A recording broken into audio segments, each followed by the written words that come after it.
आइए बच्चों स्टार्ट करते हैं जेईई मेंस सेकंड सितंबर सेकंड शिफ्ट का पेपर, जिसमें काफी सारे क्वेश्चन आपको दिखाई देंगे। जैसे पहले जेईई मेंस के पेपर हुए थे उससे काफी सिमिलर है और आगे जो होंगे उसमें भी काफी सिमिलरिटीज आपको इस पेपर से मिलेंगे।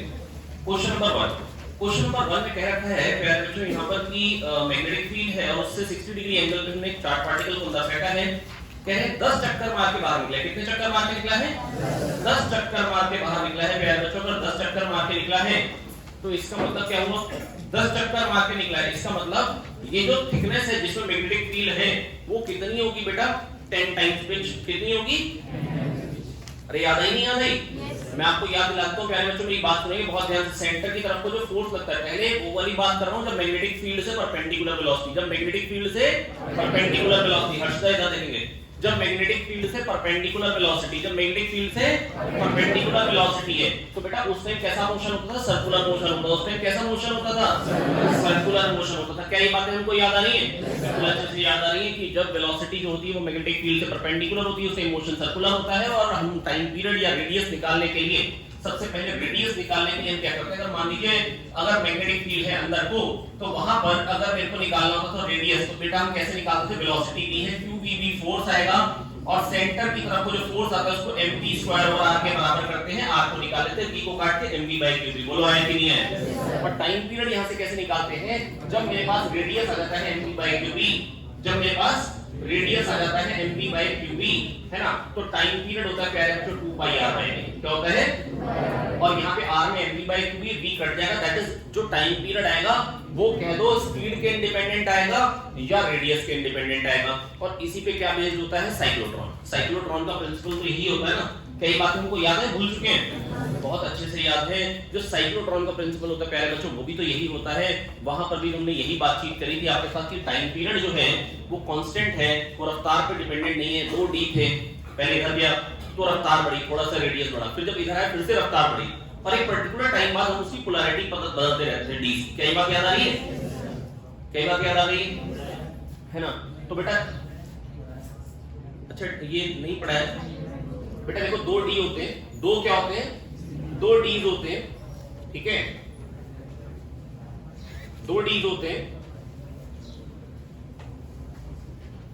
2 d's होते हैं। यहां पर एक आयन सोर्स होता है जिससे क्या होता है? आयन रिलीज होता है। और एक बार ये प्लेट को पॉजिटिव करते हैं, एक को नेगेटिव, तो ये इधर जाता है और मैग्नेटिक फील्ड ऐसे अंदर को है तो उसके कारण ये छोटे से सर्कल से घूम के आता है। और फिर क्या होता है? फिर जब ये इधर को आ रहा होता है तो ये पॉजिटिव बन जाती है, ये नेगेटिव। यहाँ पे हमने लगाया होता है एक अल्टरनेटर एसी सोर्स लगाया होता है। फिर उसके बाद जब ये इधर आ रहा है तो फिर से रफ्तार बढ़ेगी, तो फिर से वेलोसिटी बढ़ जाएगी, तो फिर से क्या होगा? रेडियस बढ़ जाएगा, पर टाइम पीरियड वही रहेगा। आधा चक्कर मार के बाहर आएगा और आधे चक्कर बाद फिर से वो पॉजिटिव नेगेटिव पोलैरिटी बदल जाएगी। तो बार-बार रफ्तार बढ़ती चली जाती है, बार-बार रफ्तार बढ़ती चली। अरे हाँ ना बोलो यार, बार-बार रफ्तार बढ़ती चली जाती है और यहाँ से बेटा ये आयन बाहर निकल आता है। अरे हाँ ना बोले? आया कि नहीं है? तो कोई पूछे मैक्सिमम काइनेटिक एनर्जी क्या हो सकती है, तो बेटा जो d का रेडियस होगा ना, जो d का रेडियस होगा उससे बड़ा रेडियस नहीं हो सकता। जब मैक्सिमम रेडियस पता लग गया तो मैक्सिमम वेलोसिटी पता लग गई, तो क्या मैक्सिमम काइनेटिक एनर्जी सप्लाई कर सकते हैं? पता लग गई, बिल्कुल पता लग गई। क्या ये बहुत बड़ी बात है? अब मान लो कि कह दे कि d's में जो पोटेंशियल डिफरेंस होता है वो 10 वोल्ट होता है। कितना होता है? 10 वोल्ट। और उसने 200 बार, है ना, इधर से इधर के, इधर से इधर के, इधर से इधर के, इधर से 200 टाइम्स, तो एक चक्कर में कितना वर्क होगा उस पे? E डेल्टा v, सॉरी एक बार पास करने में, एक चक्कर में तो 2E डेल्टा v वर्क होगा। Q डेल्टा v वर्क होता है मालूम है? अरे हाँ ना बोलो यार। पोटेंशियल होता है 1 चार्ज की पोटेंशियल एनर्जी। पोटेंशियल क्या होता है? पोटेंशियल क्या होता है? पोटेंशियल होता है 1 चार्ज की पोटेंशियल एनर्जी। मालूम है नहीं मालूम है? अच्छे से मालूम है। पोटेंशियल होता है 1 चार्ज की पोटेंशियल एनर्जी। तो बेटा Q चार्ज की पोटेंशियल एनर्जी क्या होगी? qv, जो डिक्रीज आया Q डेल्टा v वही वर्क होगा। तो एक चक्कर में आप ध्यान से देखिए, यहां से एक चक्कर में कितने, मतलब जो एक चक्कर जब कंप्लीट हो, ये आधा चक्कर कंप्लीट हो, ये आधा और कंप्लीट हो, तो यहाँ पे 2 बार पास हो। क्या तो आगे नहीं है? फिर अगले एक चक्कर में फिर ये और फिर ये, फिर अगले एक चक्कर में फिर ये और फिर ये। हाँ ना बोलो? तो इस तरीके से एक चक्कर में कितना अगर वर्क होता है तो 2Q डेल्टा, कितना वर्क होता है? और मान लो कोई कहते हैं रेवोल्यूशन टोटल 200 हुए तो कितना वर्क हो जाएगा? 2Q डेल्टा v इनटू जितने भी number of revolution is equals to half mv square भी कर सकते हैं ना। लेकिन ऐसा क्वेश्चन है मेंस लायक क्वेश्चन क्या होता है साइक्लोट्रॉन का? मेंस लायक क्वेश्चन होता है मैक्सिमम काइनेटिक एनर्जी क्या होगी, बस मैक्सिमम काइनेटिक एनर्जी दे देंगे तो पूछ लेंगे बताओ डी का रेडियस कितना है, बताओ उल्टा चलो, √2m से पहले मोमेंटम निकालो और r = mv/qb से आप फटाक से रेडियस निकालो। क्या तो आ गया? हाँ कि ना? अभिषेक समझ में आ रहा है नहीं आ रहा है? पक्का समझ में आ रहा है? कोई दिक्कत परेशानी? हाँ ना बोले? तो बेटा ये हो गया बेटा मोशन ऑफ चार्ज पार्टिकल के बारे में थोड़ा थोड़ा मैंने आपको बताया। जो टाइम पीरियड आता है 2πm/q, रफ्तार कांस्टेंट रहती है मेरे प्यारे बच्चों। बेटा रफ्तार कांस्टेंट है, इसका मतलब हर सेकंड में बराबर ट्रेवल करेगा, इसका मतलब यूनिटरी मेथड लगा सकते हैं। तो कहीं अगर 2π घूमने में टाइम लग रहा है 2πm/q, तो थीटा घूमने में क्या लगेगा? θm/q क्या लगेगा? मैंने आपको ऐसे ऐसे क्वेश्चंस कराए थे, अगर आपको याद हो कुछ ट्रायंगल था और मैंने कहा था यहां से चार्ज पार्टिकल को फेंक रहे हैं, यहां से बाहर आ रहे हैं। कई बात याद आ रही है? अरे हाँ ना बोले? तो मैं आपको पूछना था कितना टाइम लगेगा, तो यहाँ पे 60 डिग्री एंगल था, कितना था एंगल? 60 डिग्री एंगल था, टाइम क्या लगेगा? π/3m/q, कितना टाइम लगेगा? है ना? इस तरीके का क्वेश्चन आपके उसमें भी आया था, क्या बोलते हैं पेपर में भी आया था आपके, वहां पे ट्रेपीजियम था, वहां पे क्या था? ट्रेपीजियम। ये साथ, लेकिन हालांकि ऐसे जो बेटा क्वेश्चंस होते हैं ना, ये अपने क्वेश्चन मतलब ये पर्टिकुलर बिटा रहा है, ये ट्रायंगल दे रहा है, ट्रेपीजियम दे रहा है, सारा एडवांस का काम। मेंस का काम क्या होता है? मेंस का काम होता है यूनिफॉर्म मैग्नेटिक फील्ड होती है लाइन से आगे, मतलब जैसा अभी तक का ट्रेंड है, जो अभी तक मेंस में क्वेश्चन पूछे हैं वो इस तरीके का।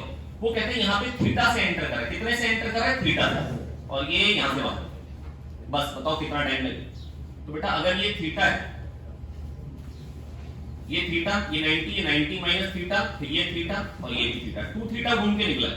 कितना घूम के निकला है? तो टाइम क्या लगेगा? 2 θm/q, खत्म, लास्ट। क्या तो आया? हाँ ना बोलो? नहीं आया? आज आपको जाके सबसे पहला काम लिख लीजिए, होमवर्क लिखिए। होमवर्क है रिवाइज करना मोशन ऑफ चार्ज पार्टिकल।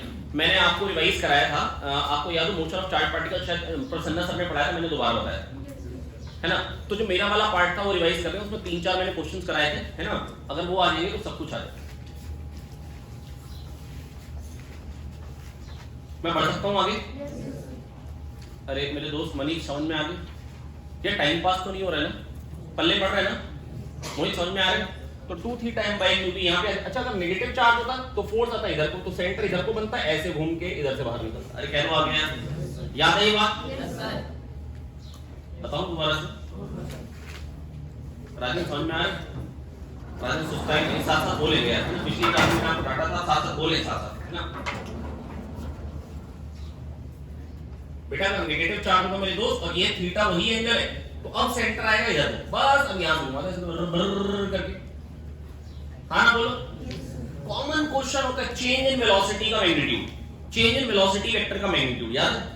हाँ ना बोले? आपके पेपर में भी आया था चेंज इन वेलोसिटी वेक्टर का मैग्नीट्यूड, बड़ा कॉमन क्वेश्चन है, बड़ा ही इंपॉर्टेंट है, चेंज इन वेलोसिटी वेक्टर का मैग्नीट्यूड। तो बेटा यहां पर वेलोसिटी पहले क्या थी? Initial velocity v theta angle पे थी, अभी भी वही है v थीटा एंगल पे इधर। तो final velocity minus initial velocity, final velocity plus negative of initial velocity इधर को जाएगी। अरे हाँ ना बोलो यार? तो बेटा v cos थीटा कट जाएगा 2v sin थीटा, क्या देंगे? 2v sin। क्या तो आ गया? कोई बड़ी बात? हाँ कि ना? पक्का समझ में आ रहा है?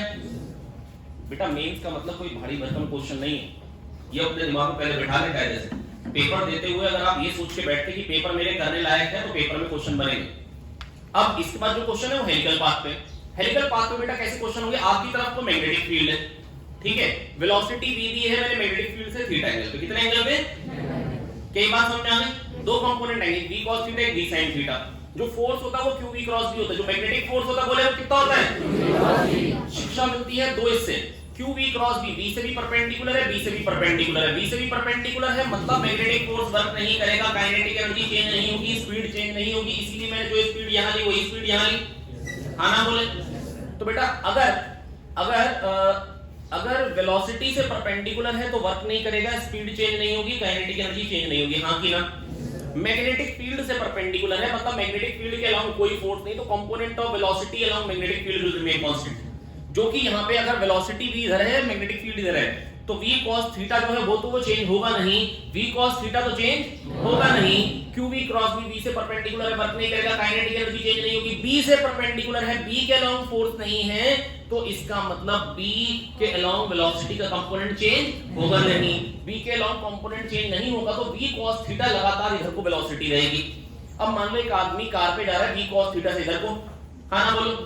अब अगर वो v cos थीटा से जा रहा है तो उसको क्या दिखाई देगी, v cos थीटा दिखाई देगी, v sin थीटा दिखाई देगी, या दोनों v sin थीटा, क्योंकि बेटा जो वेलोसिटी है चार्ज पार्टिकल की इधर है, इसके पास दो कंपोनेंट है v cos थीटा और v sin थीटा, जो कि एक आदमी जो कि इस कार पे बैठ के इधर जा रहा है v cos थीटा से, है ना, तो उसको क्या दिखाई देगा प्यारे बच्चों, उसको दिखाई देगा ये v cos थीटा नहीं दिखाई देगा, वो अपनी वेलोसिटी पलट के देगा, v cos थीटा कट जाएगी, उसको दिखाई देगी velocity v sin theta which is perpendicular to magnetic field, which is perpendicular to, अब प्यारे बच्चों उसको वेलोसिटी दिखाई दे रही है मैग्नेटिक फील्ड से परपेंडिकुलर, अब उसको वेलोसिटी दिखाई दे रही है मैग्नेटिक फील्ड से परपेंडिकुलर, और जब मैग्नेटिक फील्ड से परपेंडिकुलर होती है तो रेडियस जो आता है वो mv/qb आता है, उसको वेलोसिटी दिखाई दे रही है v sin थीटा, तो उसको जो रेडियस दिखाई देगा वो mv sin θ/qb दिखाई देगा, और टाइम पीरियड तो बेटा इंडिपेंडेंट ऑफ रफ्तार होता है, वो तो 2πm/qb बन जाएगा, r में mv sin θ/qb आ जाएगा, और यहाँ तो 2πm/qb ही आएगा। क्या तो आ गया समझ में? अरे हाँ ना बोलो। अब रेडियस, ये रेडियस किस चीज का है, जो आदमी को दिखाई दे रहा है जो कार में बैठ के जा रहा है, जिसको सर्कुलर मोशन दिखाई दे रहा है, जिसको कौन सा मोशन दिखाई दे रहा है, उसको हेलिकल नहीं दिखाई दे रहा है, उसको दिखाई दे रहा है खाली घूम रहा है, लेकिन एक्चुअली में अगर मेरे को ये दिख रहा है कार में बैठ के कोई मेरे सामने खाली घूम रहा है, तो एक्चुअली वो घूम नहीं रहा है, वो साथ साथ आगे नहीं जा रहा है। क्या तो आगे v cos थीटा से, हाँ ना बोलो। तो वो जो रेडियस है वो किसका है, वो हेलिक्स का रेडियस है, वो क्या तो आगे समझ में, वो किसका रेडियस है, हेलिक्स का रेडियस, वो किसका रेडियस है, हेलिक्स का रेडियस है। अगर कोई पूछेगा रेडियस ऑफ कर्वेचर बताओ, तो बेटा रेडियस ऑफ कर्वेचर बताने के लिए करते क्या, f perpendicular is equals to mv square बराबर f परपेंडिकुलर, जो कि यहाँ पे क्या आएगा qvb sin थीटा, क्या आएगा qvb sin थीटा, उसको करेंगे प्यारे बच्चों mv स्क्वायर बराबर के बराबर, v को काटेंगे, r को निकालेंगे, कितना आएगा mv/qb sin थीटा, जबकि जो रेडियस ऑफ हेलिक्स आया था ना प्यारे बच्चों, वो आया था mv sin θ/qb, और जो रेडियस ऑफ कर्वेचर आ रहा है ना, रेडियस ऑफ कर्वेचर, मैंने आपको बोला बेटा रेडियस ऑफ कर्वेचर तो ज्यादा ही होगा, रेडियस ऑफ कर्वेचर तो ज्यादा ही होगा। क्या बात याद आ रही, याद आ रही? इसको अगर ऐसे करके देखेंगे तो आपको रेडियस ज्यादा दिखाई देगा, जबकि हेलिक्स का जो रेडियस है वो कम है, मतलब जिस सिलेंडर के अंदर उस हेलिक्स को पैक कर सकते हो, उस सिलेंडर का जो रेडियस होता है उसको बोलते हैं रेडियस ऑफ हेलिक्स। क्या तो आगे खाना बोलो, क्या मेरे को याद आ रही बातें? सबसे पहली बात, अगर वेलोसिटी परपेंडिकुलर होगी मैग्नेटिक फील्ड की तो सर्कुलर मोशन आएगा, सर्कुलर मोशन आएगा, रेडियस आएगा mv/qb, टाइम पीरियड आएगा 2πm/qb, इंडिपेंडेंट ऑफ रफ्तार, इंडिपेंडेंट ऑफ, इस पे क्या बेस्ड होती है, साइक्लोट्रॉन, इस पे क्या बेस्ड होता है, साइक्लोट्रॉन का प्रिंसिपल क्या होता है, रेडियस इज इंडिपेंडेंट ऑफ रफ्तार, और सॉरी जो time period is independent of रफ्तार, जो फ्रीक्वेंसी है वो कांस्टेंट रहती है, फ्रीक्वेंसी जो है वो, तो कांस्टेंट फ्रीक्वेंसी का हम अल्टरनेटर लगा देते हैं उसकी रफ्तार को बढ़ाने के लिए, रेडियस को बढ़ाने के लिए। क्या आया, आयन एक्सेलरेटर होता है, क्या होता है बेटा, साइक्लोट्रॉन आयन एक्सेलरेटर, आयंस को एक्सेलरेट किया जाता है, इलेक्ट्रॉन को नहीं कहा जाता, इलेक्ट्रॉन को पॉजिट्रॉन को नहीं कर सकते, क्यों नहीं कर सकते हैं, क्योंकि जो टाइम पीरियड होता है ना बेटा वो 2πm/qb होता है। असल में होता क्या है कि जो मास होता है ना बेटा, रफ्तार उसमें क्या होगा, बड़ी जल्दी से बढ़ जाती है, अगर इलेक्ट्रॉन बहुत हल्का है उसको जब एक्सेलरेट करें रफ्तार बहुत जल्दी बढ़ जाएगी, और रफ्तार के साथ साथ ना स्पीड के साथ साथ ना ये जो मास होता है बेटा, ये मास ना कांस्टेंट नहीं रहता है, मास स्पीड के साथ साथ एक्चुअली में चेंज होता है बेटा, हालांकि हम लोग कहते हैं कि कांस्टेंट है ना, लेकिन मतलब रिलेटिविटी में जब आप आगे पढ़ेंगे तो आपको ये समझ में आएगा कि मास, मैं प्रैक्टिकल बात बता रहा हूं कि मास इंडिपेंडेंट ऑफ स्पीड नहीं होता, मास स्पीड पे डिपेंड करता है, एक्चुअली मास स्पीड पे डिपेंड करता है एक्चुअली, है ना। और एक्चुअली में जब आप कहते हो ना आपने वर्क की और काइनेटिक एनर्जी बढ़ी, आप आगे चल के देखेंगे वो जो काइनेटिक एनर्जी बढ़ाने में आपको दिख रहा है वर्क, वो एक्चुअली मास बढ़ाने में हम लोग वर्क, जो हम एनर्जी सप्लाई करते हैं उससे बेसिकली मास बढ़ जाता है, उसको आप बड़े आराम से प्रूव कर पाएंगे आगे चल के, है ना। लेकिन अभी मेरे मुद्दे की बात खाली यही थी, जो मास होता है ना ये बहुत जल्दी चेंज हो जाता है, तो वो टाइम पीरियड कोइंसाइड नहीं करता, वो उसके साथ सेम फ्रीक्वेंसी पे नहीं आ पाता, तो कभी उसको एक्सेलरेट करता कभी रिटार्ड करता, तो स्पीड नहीं बढ़ा पाता।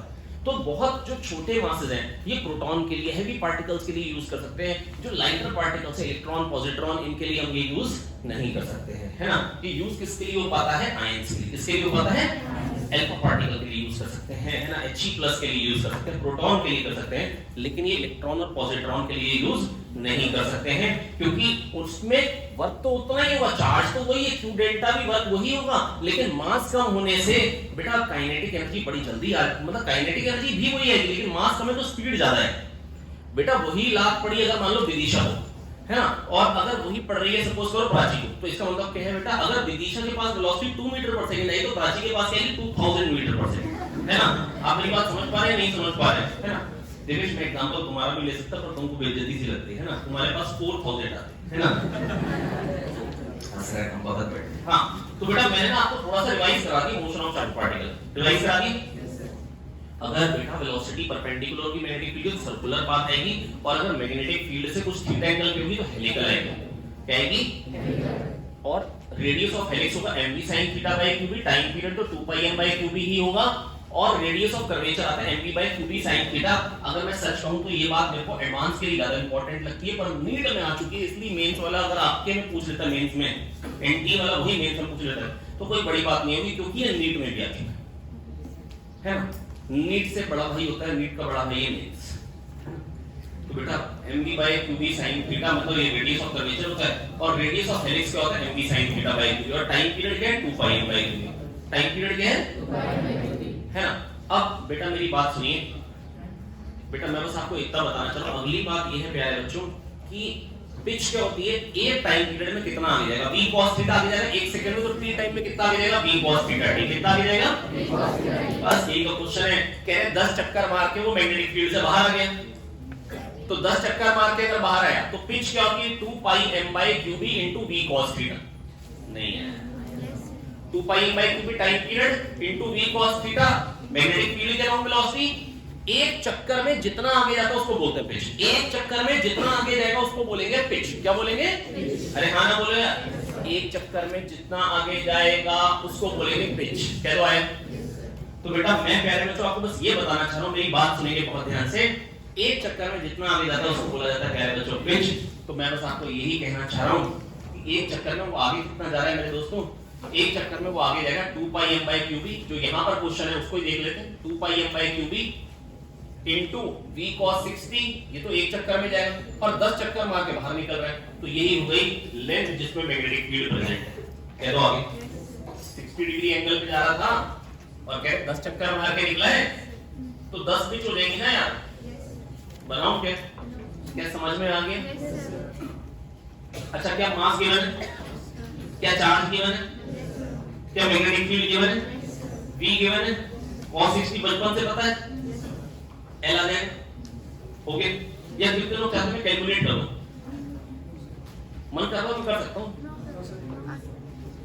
अगला बेटा displacement time graph of a particle executing SHM is given by this, फिर डिस्प्लेसमेंट टाइम ग्राफ दे रखा है, डिस्प्लेसमेंट टाइम ग्राफ दे रखा है, प्लीज मेरी बात सुनिए बहुत ध्यान से।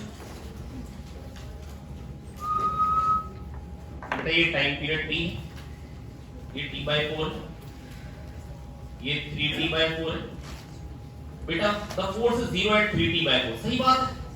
अरे भाई x की ग्राफ है बेटा, अगर x 0 हो गया, अगर x 0 हो गया तो फोर्स तो 0 हो गया ना, फोर्स होता है -m⁻²x, नहीं याद है, फोर्स होता है -kx, है ना।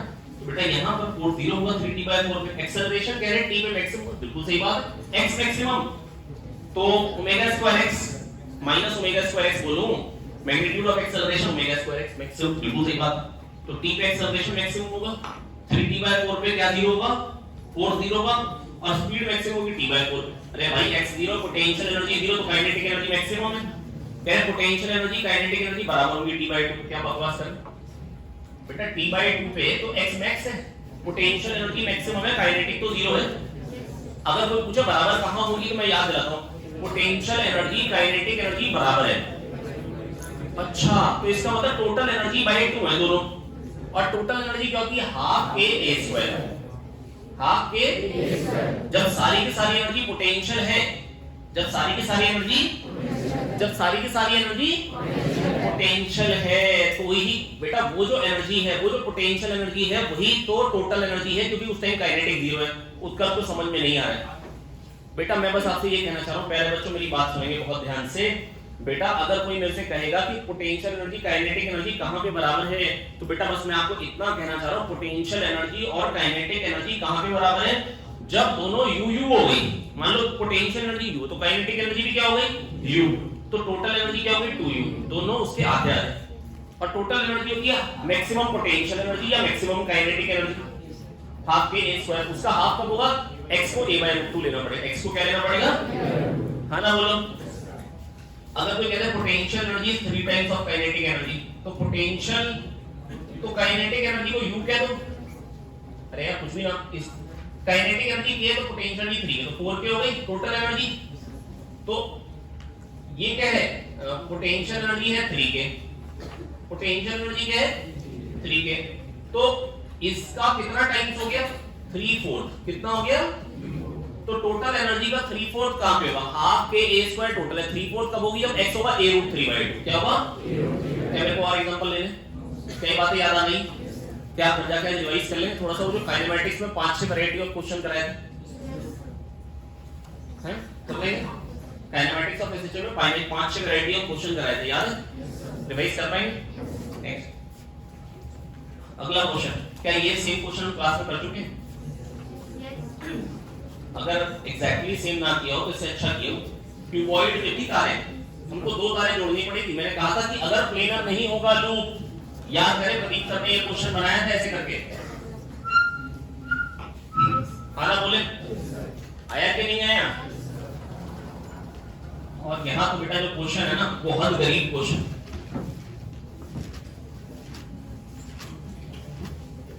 ये z है और ये x है, और ये है वो क्या बोलते हैं ऐसे,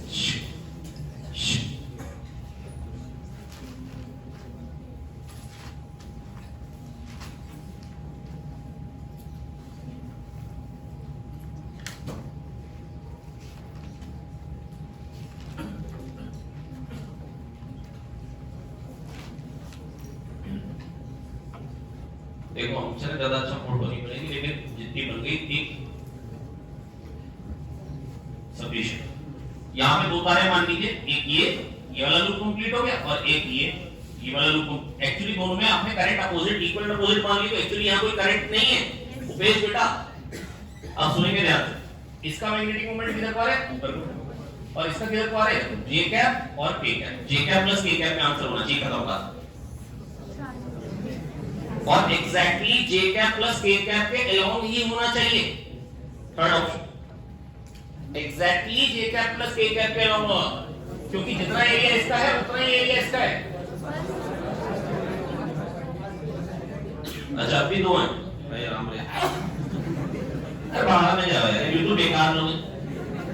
हाँ AB ये एरिया है, इसका एरिया भी AB, तो IAB इधर को IAB इधर को 2 परपेंडिकुलर वेक्टर को नेट करेगा IAB√2, तो IAB√2 और j cap plus k cap के अलोंग। अब फर्स्ट ऑप्शन समझ में आ गया। फोर्थ क्वेश्चन को एंड में करूंगा, पूरा पोटेंशियोमीटर आपको बताना है, क्योंकि बेटा इसमें क्वेश्चन आने की पॉसिबिलिटी बहुत है। यदि पोटेंशियोमीटर या मीटर ब्रिज से एक भी क्वेश्चन आने की पॉसिबिलिटी है, मतलब वोल्टमीटर एमीटर, मतलब 3 डिवाइसेस हैं जिससे आपको क्वेश्चन पूछता है, या तो कैलकुलेटर से वोल्टमीटर बनवाएगा, या गैल्वेनोमीटर से एमीटर बनवाएगा, या पोटेंशियोमीटर या मीटर ब्रिज, है ना। ये चीजें हैं। तो वोल्टमीटर अभी ऐसे करते 5 और करते हैं। क्या 5वां जैसा क्वेश्चन हमने क्लास में कर रखा है ना, लेकिन हमने Q1 Q2 Q3 Q4 दोनों दिए थे। यहाँ पे जो हीट गिवन है वो तो दोनों दी हैं, लेकिन जो हीट रिजेक्टेड है वो दोनों हीट रिजेक्टेड नहीं दी, एक दी है और दूसरी नहीं दी है। क्या तो आगे? अच्छा total work done equal to total heat supplied याद है? क्या total work done equal to total heat supplied याद है? Summation QI equal to summation WI याद है? ऐसा क्यों? क्योंकि Q equal to delta U plus W, delta U 0 होता है, साइक्लिक प्रोसेस में डेल्टा U 0 होता है, याद आ रही बात? तो जितनी टोटल हीट सप्लाई होती है उतना ही टोटल वर्क होता है। और एफिशिएंसी कैसे निकालते हैं? Total work done upon total heat supplied वाली, और सप्लाइड वाली यहाँ पे कौन सी है? 1915 प्लस 125, कितना हो गया ये? 2040 2040 नहीं समझे? अच्छा अब टोटल वर्क डन कितना हो गया? 2000 प्लस Q। मैं जानता हूं क्यों नेगेटिव ही अपने आप आ जाए, और यहाँ पर खाली मैग्नीट्यूड की बात हुई। ये बेटा टोटल वर्क डन आ गया। बेटा चारों को ऐड कर दिया यार, ऐड तो कर पाओगे ना यार। अब टोटल हीट सप्लाइड कितनी है? 1915 प्लस 125। चलो ऐसे ही लिखो, कुछ लोगों को लग रहा पता नहीं क्यों इतनी जल्दी कैलकुलेट कर रहे हैं। ये 2014 और ये एफिशिएंसी जो दे रखी है 50% दे रखी है into 100 total work done upon total heat supplied वाली पॉजिटिव वाली लेते थे, याद है, इनटू 100 है ना। हम बोलते थे रिवाइज कर लेंगे, लेकिन आप मेरी बात मानते नहीं थे, मनोज, याद है आपको, है ना। तो ये आ जाएगा हाफ, ये कितना आ जाएगा हाफ। तो बेटा अगर ये 2040 तो ये 1020 होगा, तो 1020 के लिए कितना चाहिए होगा -93। क्या तो आ गया? नहीं है, नहीं है, आया नहीं है क्या? क्वेश्चन बहुत भयानक था? बिल्कुल भी नहीं। पढ़ो आगे।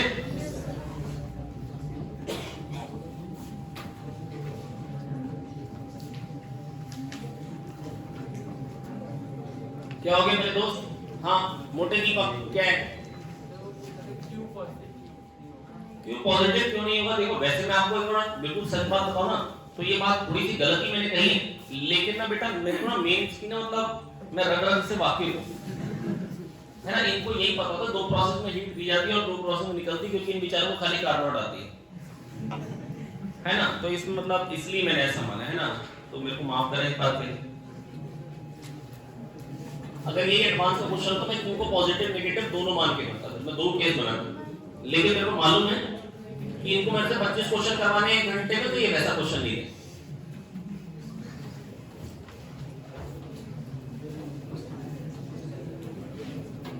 हालांकि मेरे से नहीं करना है, आप लोगों से कर सकते। हाँ तो हेलो मेरे दोस्त अपन, आप लेकिन तुम बहुत कमजोर हो। हेलो मानस साहब आप क्या? हाँ बेटा कह रहे हैं 16 फ्रिंजेस मिली 700 नैनोमीटर से, 400 नैनोमीटर से कितनी फ्रिंजेस मिलेंगी? उतनी ही विड्थ में। अरे भाई विदिशा बिठाई तो 3 बैठ पाई, इसको हटा के दिनेश बैठाएंगे तो 17 बैठ पाएंगे। आप समझ पा रहे नहीं समझ पा रहे हैं? भाई विदिशा 3 बैठ पाई, है ना। अगर प्रभात को बिठा पाते तो वो तो 1.5 ही बैठ पाते हैं, मतलब आधा बाहर झूल रहा होता।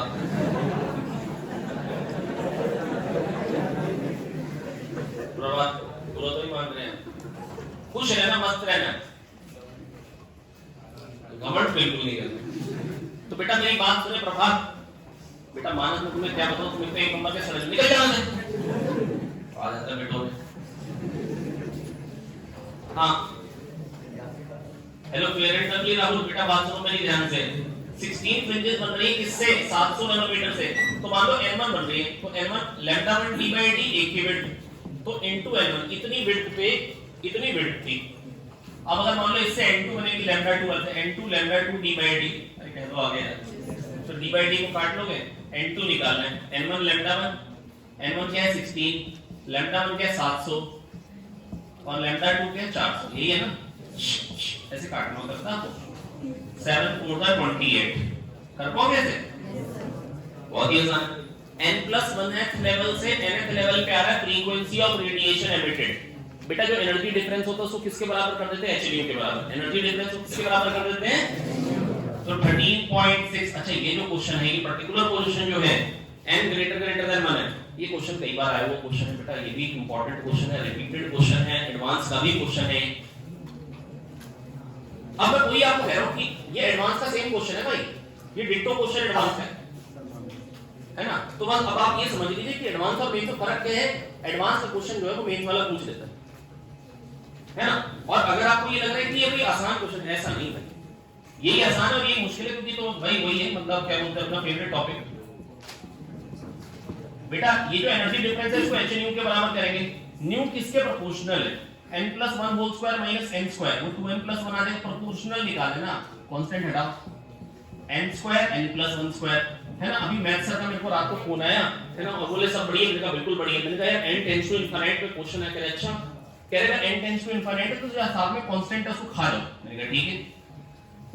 तो फिर कह रहे कि ये जो साथ में कांस्टेंट है नीचे में भी कांस्टेंट है उसको भी खा लो।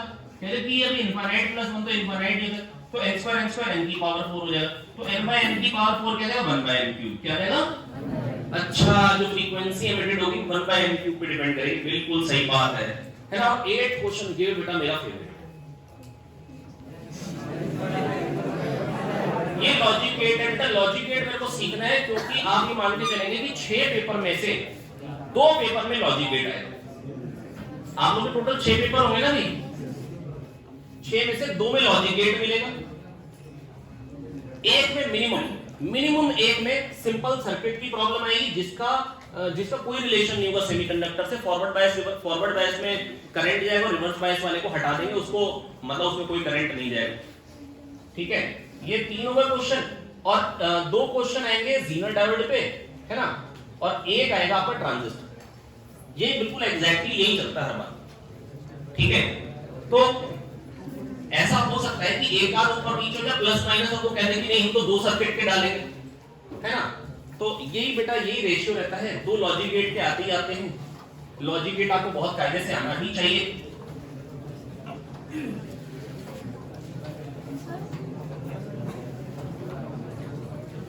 अच्छा बेटा बात सुनेंगे बहुत ध्यान से। हेलो हेलो,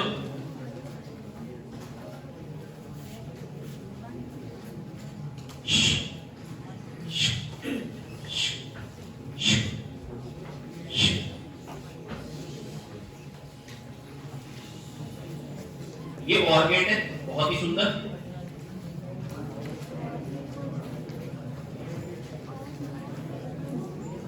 ये A है, ये B है, और इससे जो आउटपुट आ रहा है वो एंड में जा रहा है। प्लीज बात सुनेंगे बहुत ध्यान से। जो बच्चे 7th 8th में तैयारी चालू कर देते हैं वो भी ये पढ़ लेते हैं लॉजिक गेट पहले,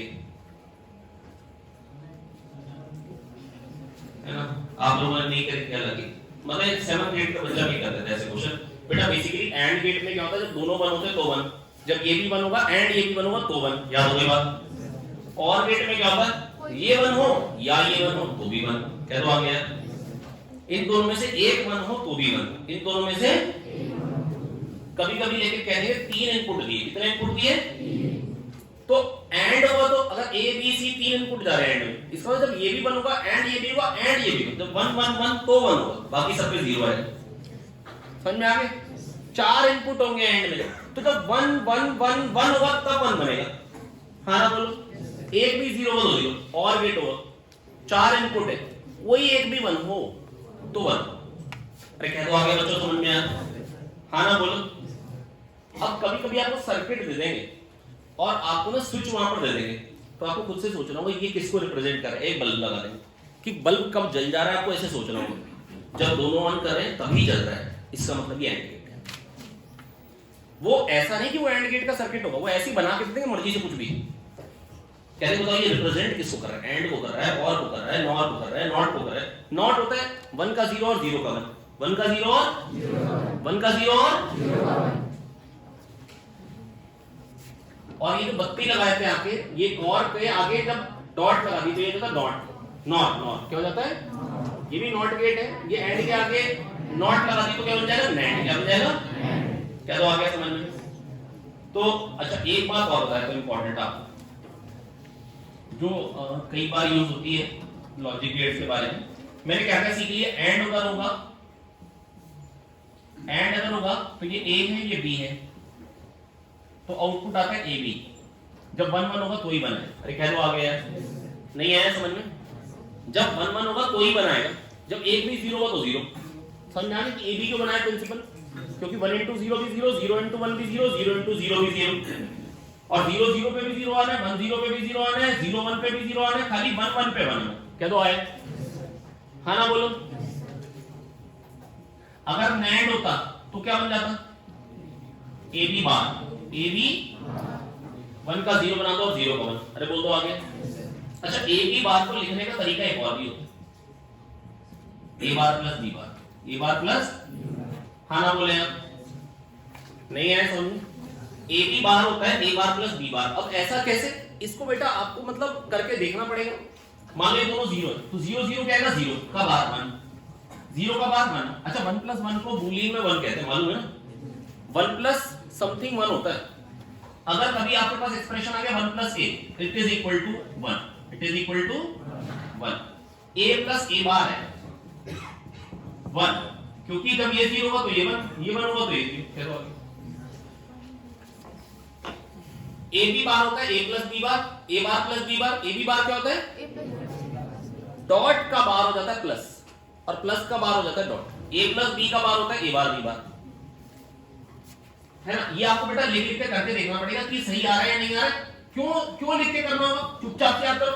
ए प्लस बी का बार होता है ए बार बी बार, ए प्लस बी का बार ए बार बी बार क्या होगा? ए प्लस बी का बार क्या होगा? A bar B bar. और ए बी का बार क्या होगा? A bar plus B bar. A B का बार क्या होगा? ए बी का बार क्या होगा? देखो यहाँ पे ए बी का बार क्या होगा? A bar plus B bar. और ए प्लस बी बार का ए प्लस बी का बार क्या होगा? A bar B bar. A B का बार होगा A bar plus B bar, और ए प्लस बी का बार क्या होगा? A bar B bar. Plus का बार होगा डॉट, और डॉट का बार होगा प्लस। हाँ ना बोले? मेरे को याद है, आपको भी याद है ना बेटा? ये ना देख के मतलब ऐसे एक्सप्रेशन बनाए गए कि जब यार ये 1 है ये 1 है तो 1 आएगा, और वो गया 0। हाँ तो 0 0 तो ये बराबर बन जा रहे थे। ऐसा इसको कोई मैथमेटिकल प्रूफ नहीं होता भाई कि आप सोचो मैं इसको प्रूव कर देता हूं, नहीं इसको प्रूफ ऐसा बन रहा था, इसलिए छोटा एक्सप्रेशन मैनिपुलेट करने में कई बार काम। तो अपने को समझ में आ गई, अपने को एंड का समझ में आ गया। आउटपुट क्या आएगा? A B. एंड का आउटपुट क्या आएगा? A B. एंड का आउटपुट क्या आएगा? A B. नहीं है भाई, 1 1 पे ही 1 आएगा, 1 1 पे ही 1 आएगा। अरे हाँ ना बोलो यार, इसका ग्राफ बेस्ड एक क्वेश्चन बन जाता है कभी-कभी ना। ऐसे ए का दिखाएंगे, ए का आउटपुट ए का दिखाएंगे 0 1 0 1, और बी का दिखाएंगे 1 0 1 0, और आउटपुट पूछ लेंगे। आउटपुट एंड है तो इसका मतलब क्या है? 0 1 तो भी 0। जब दोनों 1 होंगे ना, यहां मान लो दोनों 1 हो रहे हैं इसके बाद, तो ही 1 बनेगा। ग्राफ वाले क्वेश्चन सोच पाएंगे? Yes sir. समझ में आ गया? यस।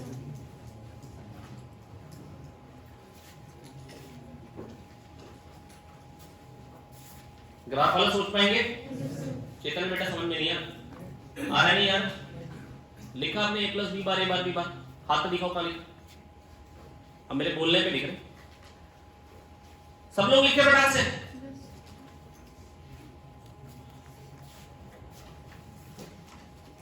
हो गया भाई, लोग थोड़ा जल्दी कर लो यार, चौथे 5वें क्वेश्चन पे हैं, 8वें एक छोड़ा भी हो लेकिन बीच में, थोड़ा जल्दी कर लो ना भाई प्लीज। चेतन ने आगे? हाँ मेरे दोस्त निशान, हाँ गगन महेश्वरी, समझ में आ गए? अच्छा अब और गेट में क्या होता है? ए बी, इनमें से कोई भी 1 हो तो 1, तो इसलिए आउटपुट होता है ए प्लस बी। आउटपुट क्या होता है? आउटपुट ऑफ और गेट आउटपुट होता है ए प्लस बी। क्या होता है? ये ए बी, यहाँ पे ए प्लस बी। अरे हाँ ना बोलो यार। नॉट गेट का आउटपुट लिखो ए बार, ये ए है तो यहाँ पे है ए बार, क्या है ना? नॉट गेट को बनाने का तरीका एक बड़ा अच्छा होता है इनके पास। अच्छा और गेट बताएं, नॉर गेट नहीं बताएं। नॉर गेट,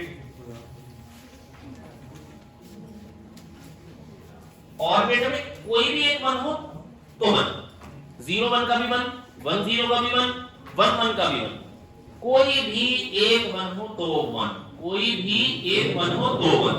क्या तो आगे कभी कभी ट्रुथ टेबल दे देंगे और कहेंगे बताओ कौन सा गेट है, तो डर जाएंगे क्या आप लोग?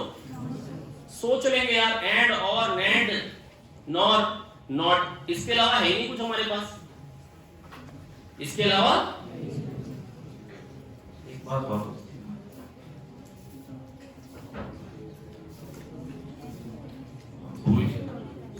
बता दूंगा, बात बता याद किया। एक बात और होती थी अभी याद आ जाएगी, बताते बताते मन में क्वेश्चन याद आया था वो याद आई देखिए। ये अब नॉर कैसे बनेगा? नॉर ये और क्या आगे लगा दिया नॉट, ये हो गया नॉर। अब ए बी इससे और से आउटपुट आता है a प्लस बी, तो इससे क्या है a प्लस बी का बार, तो क्या हो जाएगा a बार बी बार।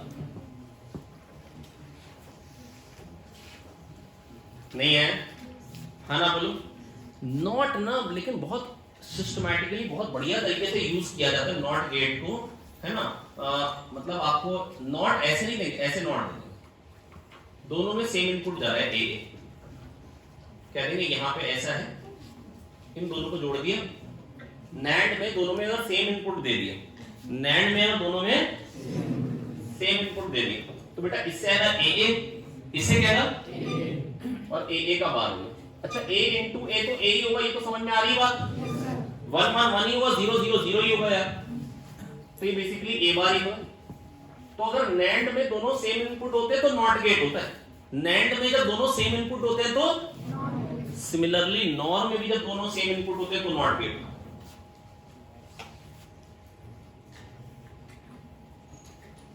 अगर दोनों में सेम इनपुट हो जाए a, तो a प्लस ए आएगा और से, और a प्लस ए का बार। अब a प्लस ए तो a ही होगा ना यार, 1 प्लस 1 तो 1 ही होता है, और 0 प्लस 0 तो 0 ही होता है, तो ये क्या है a बार। अरे कह दो आगे। तो NOR में जब सेम इनपुट है तो नॉट है, NAND में भी जब सेम इनपुट है तो भी नॉट। अरे कह दो आगे। NAND में भी जब सेम इनपुट है तो भी नॉट है, NOR में भी जब दोनों सेम इनपुट है तो भी नॉट। अरे कह दो आगे यार, आ गया, हाँ ना बोलो बेटा। और में क्या होता है, कोई भी एक वन हो तो वन है, कोई भी एक वन हो तो, हाँ ना बोलो।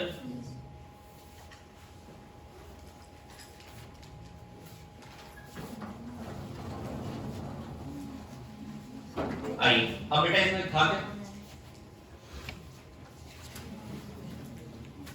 कह रहे हैं 1 0 पे क्या आउटपुट है, ये 1 है, ये 0, मतलब कर देंगे, ये 0 जा रहा है, ये बन जा रहा है। 1 0 पे क्या आएगा बेटा, इसका क्या है 0, एंड का क्या था 0, फिर क्या हो जाएगा बार है बनोगे। अरे कह दो आ गया, नहीं है, नहीं है, आया कि नहीं है। एंड में तो 1 0 का 0 आएगा ना, जब ये भी बनो एंड ये भी बनो तो 1 है, हाँ ना बोलो। तो 1 0 पे क्या है 0 आना था, ये 0 है, ये 1 है, तो 1 0 पे 0 आना था, लेकिन नॉट हो गया उसका, तो हो गया 1, ये बनाया। अब यहां से आ रहा है 0 और यहां से आ रहा है 1, और का तो कोई भी एक 1 तो बनाएगा, ये 1 आ गया, ये भी 1 ये भी 1, तो यहां से भी बनाएगा। और जब दोनों सेम इनपुट हो, जब दोनों तो नॉट बन जाता है नॉट, तो पक्का 0 ही आएगा, नहीं तो ऐसे सोच लो, और होता तो 1 आता, उसका नॉट हो गया तो 0। अरे क्या तो आ गया,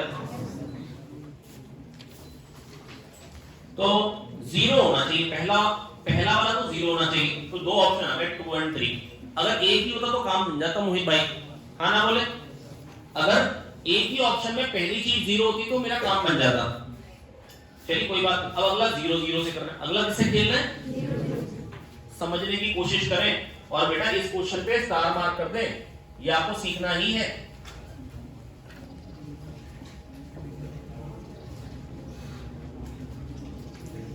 जीरो जीरो, अब यहां पर भी 0 है, यहां पर भी, तो 0 0 से एंड तो 0 देता है, लेकिन ये क्या हो गया, या आप कह लीजिए दोनों इनपुट सेम है तो नैंड बन जाता, नॉट तो बनाना ही था। अरे क्या तो आ गया,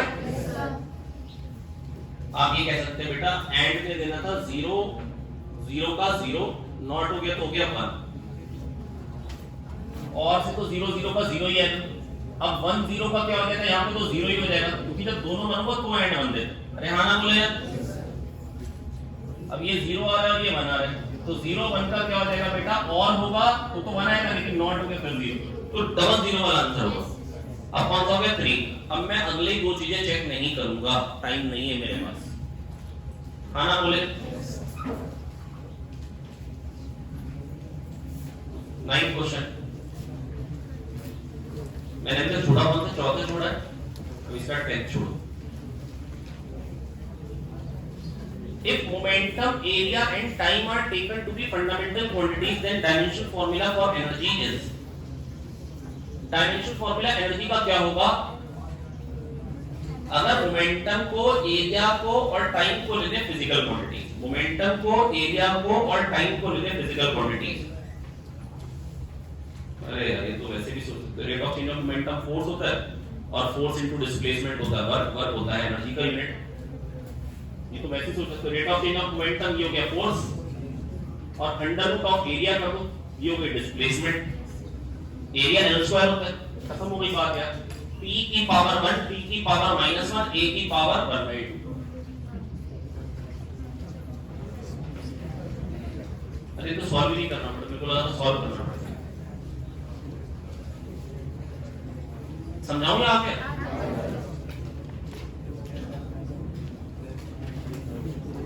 पर आपको लगे नहीं है ना, हम लोग तो अच्छे लोग हैं, तो आपको ऐसे करना होगा, एनर्जी होगी mL2T-2, let us suppose it is p की पावर a, t की पावर b और एरिया की पावर c। अब मोमेंटम क्या होता है, mLT-1 क्या होता है, की पावर a टाइम की पावर b और एरिया क्या है, L² की पावर c। तो सबसे पहले आप m की पावर कंपेयर करें, क्योंकि वो a की है, तो इधर 1 तो a भी 1 होगा, a 1 है। अब मोमेंटम की पावर 1 देखिए कितने ऑप्शन है, तो में अभी झंड हो गई, कोई दिक्कत की बात नहीं। अब इसके बाद लेंथ कितनों में, 2 में, तो a तो 1 हो गया, 1 plus c is equals to 2, तो c क्या हो जाएगा, हाफ। अब c हाफ कितनों में, p के साथ, p1 के साथ एरिया की पावर हाफ, उधर वो तो एक ही ऑप्शन, p की पावर 1 के साथ एरिया की पावर हाफ। तो ये सही तरीका हो गया करने का, लेकिन ये तो बेटा आप डायरेक्टली सोच सकते हैं, rate of change of momentum force, force into displacement work, और work is transfer of energy, work को एनर्जी का ही यूनिट, तो work equal to change in kinetic energy.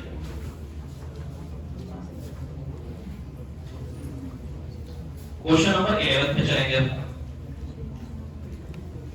Question number 11, फाइंड h at which weight of a body will be same as that depth h, मतलब acceleration due to gravity किस height पर और किस डेप्थ पे बराबर होगी। क्या मैंने आपको acceleration due to gravity at height h और डेप्थ h पढ़ा दिया था? यस सर, बिल्कुल पढ़ा दिया, और उसी भी क्वेश्चन। अब बेटा अगले पेपर में ये मत कहिए कि लॉजिक गेट का क्वेश्चन आया तो हम नहीं करके आए, अब तो करना ही पड़ेगा, थोड़ा कम करेगा। हाँ बेटा मेरी बात सुने बहुत ध्यान से, हेलो बच्चों बात सुने ध्यान से।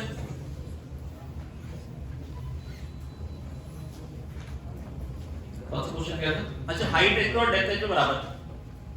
बेटा मेरे को याद आ रहा है कि इलेक्ट्रिक फील्ड अंदर क्या होती है, x डिस्टेंस पे kqx/r3, kq/r² होती है r पे, और यहां पर क्या हो जाती है सॉलिड स्फीयर में gmx/r3, क्या हो जाती थी, और x क्या हो जाएगा, h डेप्थ की बात कर रहे हैं, x क्या हो जाएगा r - h, क्या हो जाएगा, तो gmx by r3। क्या ये बात याद आ रही है? और हाइट h पे क्या होगा, gm/r+h का होल स्क्वायर, याद आई बात। हाइट के लिए हमने अप्रोक्सीमेट रिजल्ट पढ़ा था, लेकिन मेरे को अप्रोक्सीमेशन नहीं पता है, यहां पर कह नहीं रखा कि h बहुत छोटा है, बस ये पूछा गया कहां पे वेट बराबर हुआ, कहां पे बेसिकली मास तो बराबर है, एक्सेलरेशन ड्यू टू ग्रेविटी कहां बराबर हुआ। बेटा बहुत ही सिंपल है, gm को काट पाओगे ऐसे, r+h का whole square into r - h, कर पाओगे? मैं करूं पक्का? देख लो, r+h r - h r² - h² हो गया, इनटू r+h करना है,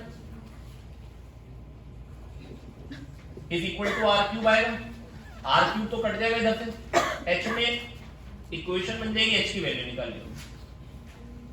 अब बेटा देखो यही होता है, अब पेपर में आप फुर्ती से लिखोगे ये स्टेटमेंट या नहीं लिखोगे। अगर आपके मन में यार क्यूबिक क्वेश्चन बन जाएगी, कोई क्यूबिक नहीं बने, और अगर बन भी गई तो एक रूट तो 0 ही होगा, किस हाइट पे और किस डेप्थ पे बराबर होगा, h इक्वल टू 0 पे तो होगा ही होगा यार। अगर क्यूबिक बन भी गई तो एक रूट मालूम है, क्वाड्रेटिक तो बना ही लोगे, r³ minus rh² plus r²h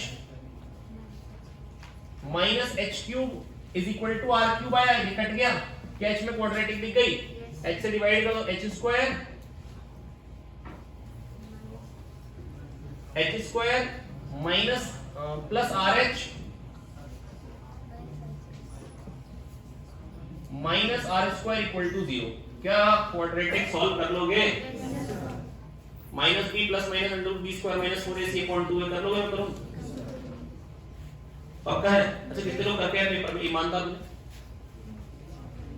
अब देखिए पेपर से एक दिन पहले की चीज है, ये पेपर से एक दिन पहले की चीज है, इतना हमको पता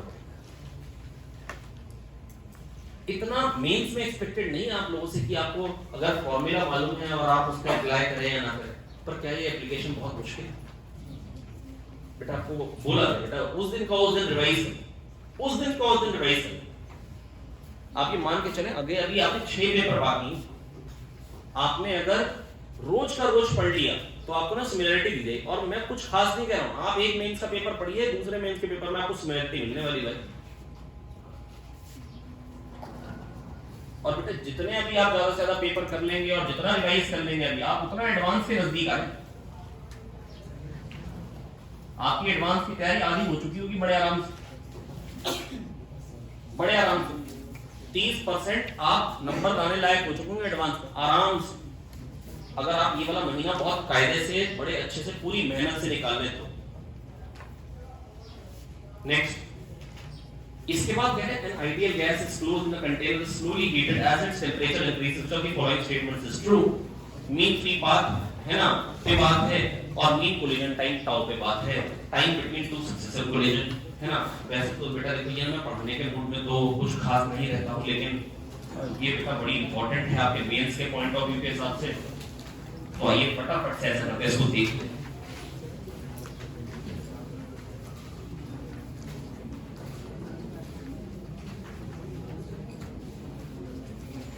हाँ हेलो शिवा, बेटा मीन फ्री पाथ है ना और average time between two successive collision है ना, या mean time between two successive collision, ये बेटा कैसे निकाला जाता है ये बेटा देख लेते हैं। बेटा देखो ये जो गैस मॉलिक्यूल्स हैं मान लो स्फेरिकल है ना, जो कि हम मानते हैं काइनेटिक थ्योरी ऑफ गैसेस, और 1 सेकंड में से चलना कितना है v, कितना चलना है v। और अब क्या होगा बेटा, यहाँ पे कुछ मॉलिक्यूल्स होंगे जिनसे टकरा सकते हैं चलते चलते, जो कि जिनका सेंटर d डिस्टेंस के अंदर अंदर आएगा, जो जिनका सेंटर d डिस्टेंस के अंदर अंदर लाया करें वो टकरा जाए।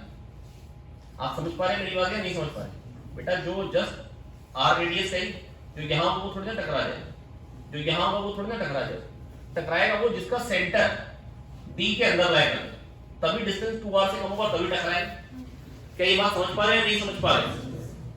जिसका सेंटर मॉलिक्यूल का d डिस्टेंस के अंदर है, ये जब चल रहा है कौन टकराएगा? जिसका डिस्टेंस 2r से कम हो, जिसका डिस्टेंस 2r से कम। क्या ये बात समझ में आ गई? तो मैं कह सकता हूं जब मॉलिक्यूल चल रहा है तो उसके डायमीटर के बराबर का आप एक सिलेंडर बना लीजिए,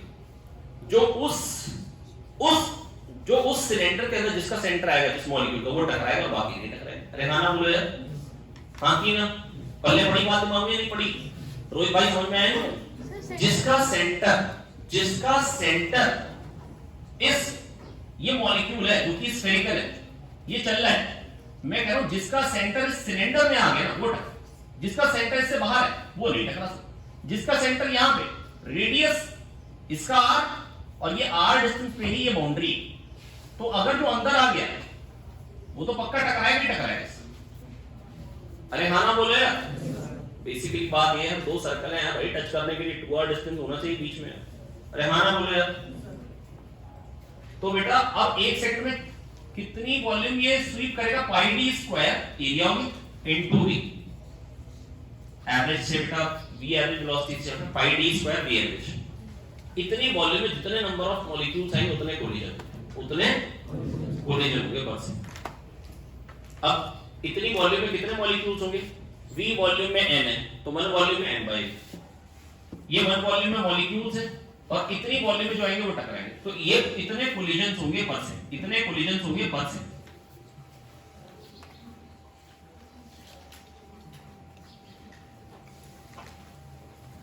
समझी में नहीं आ रिंकी राठौर, पल्ले पढ़ा नहीं पढ़ा? देखो नहीं तो याद करा दे,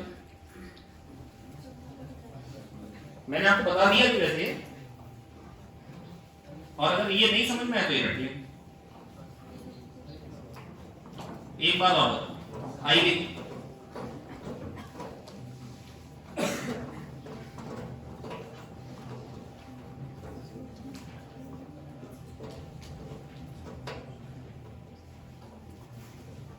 हाँ बच्चों मेरी बात सुनो ध्यान से बेटा, ये एक हमारा मॉलिक्यूल है जब ये चल रहा होगा 1 सेकंड में कितना चलेगा, एवरेज से v एवरेज जो भी एवरेज वेलोसिटी होगी उतना ही चलेगा 1 सेकंड में।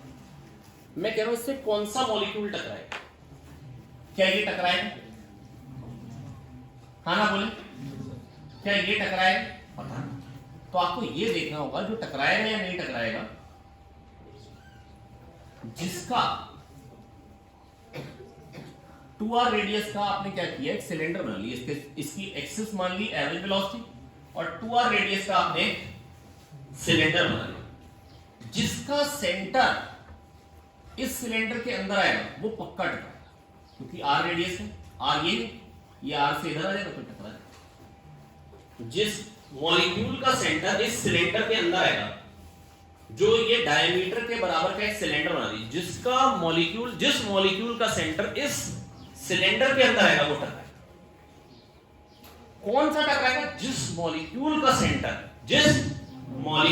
सेंटर इस सिलेंडर के अंदर, जिस मॉलिक्यूल का सेंटर इस सिलेंडर के अंदर आएगा वो टकराएगा। अरे हाँ ना तो बोल दो मेरे दोस्तों, यार नहीं है समझ में, आगे पक्का आगे।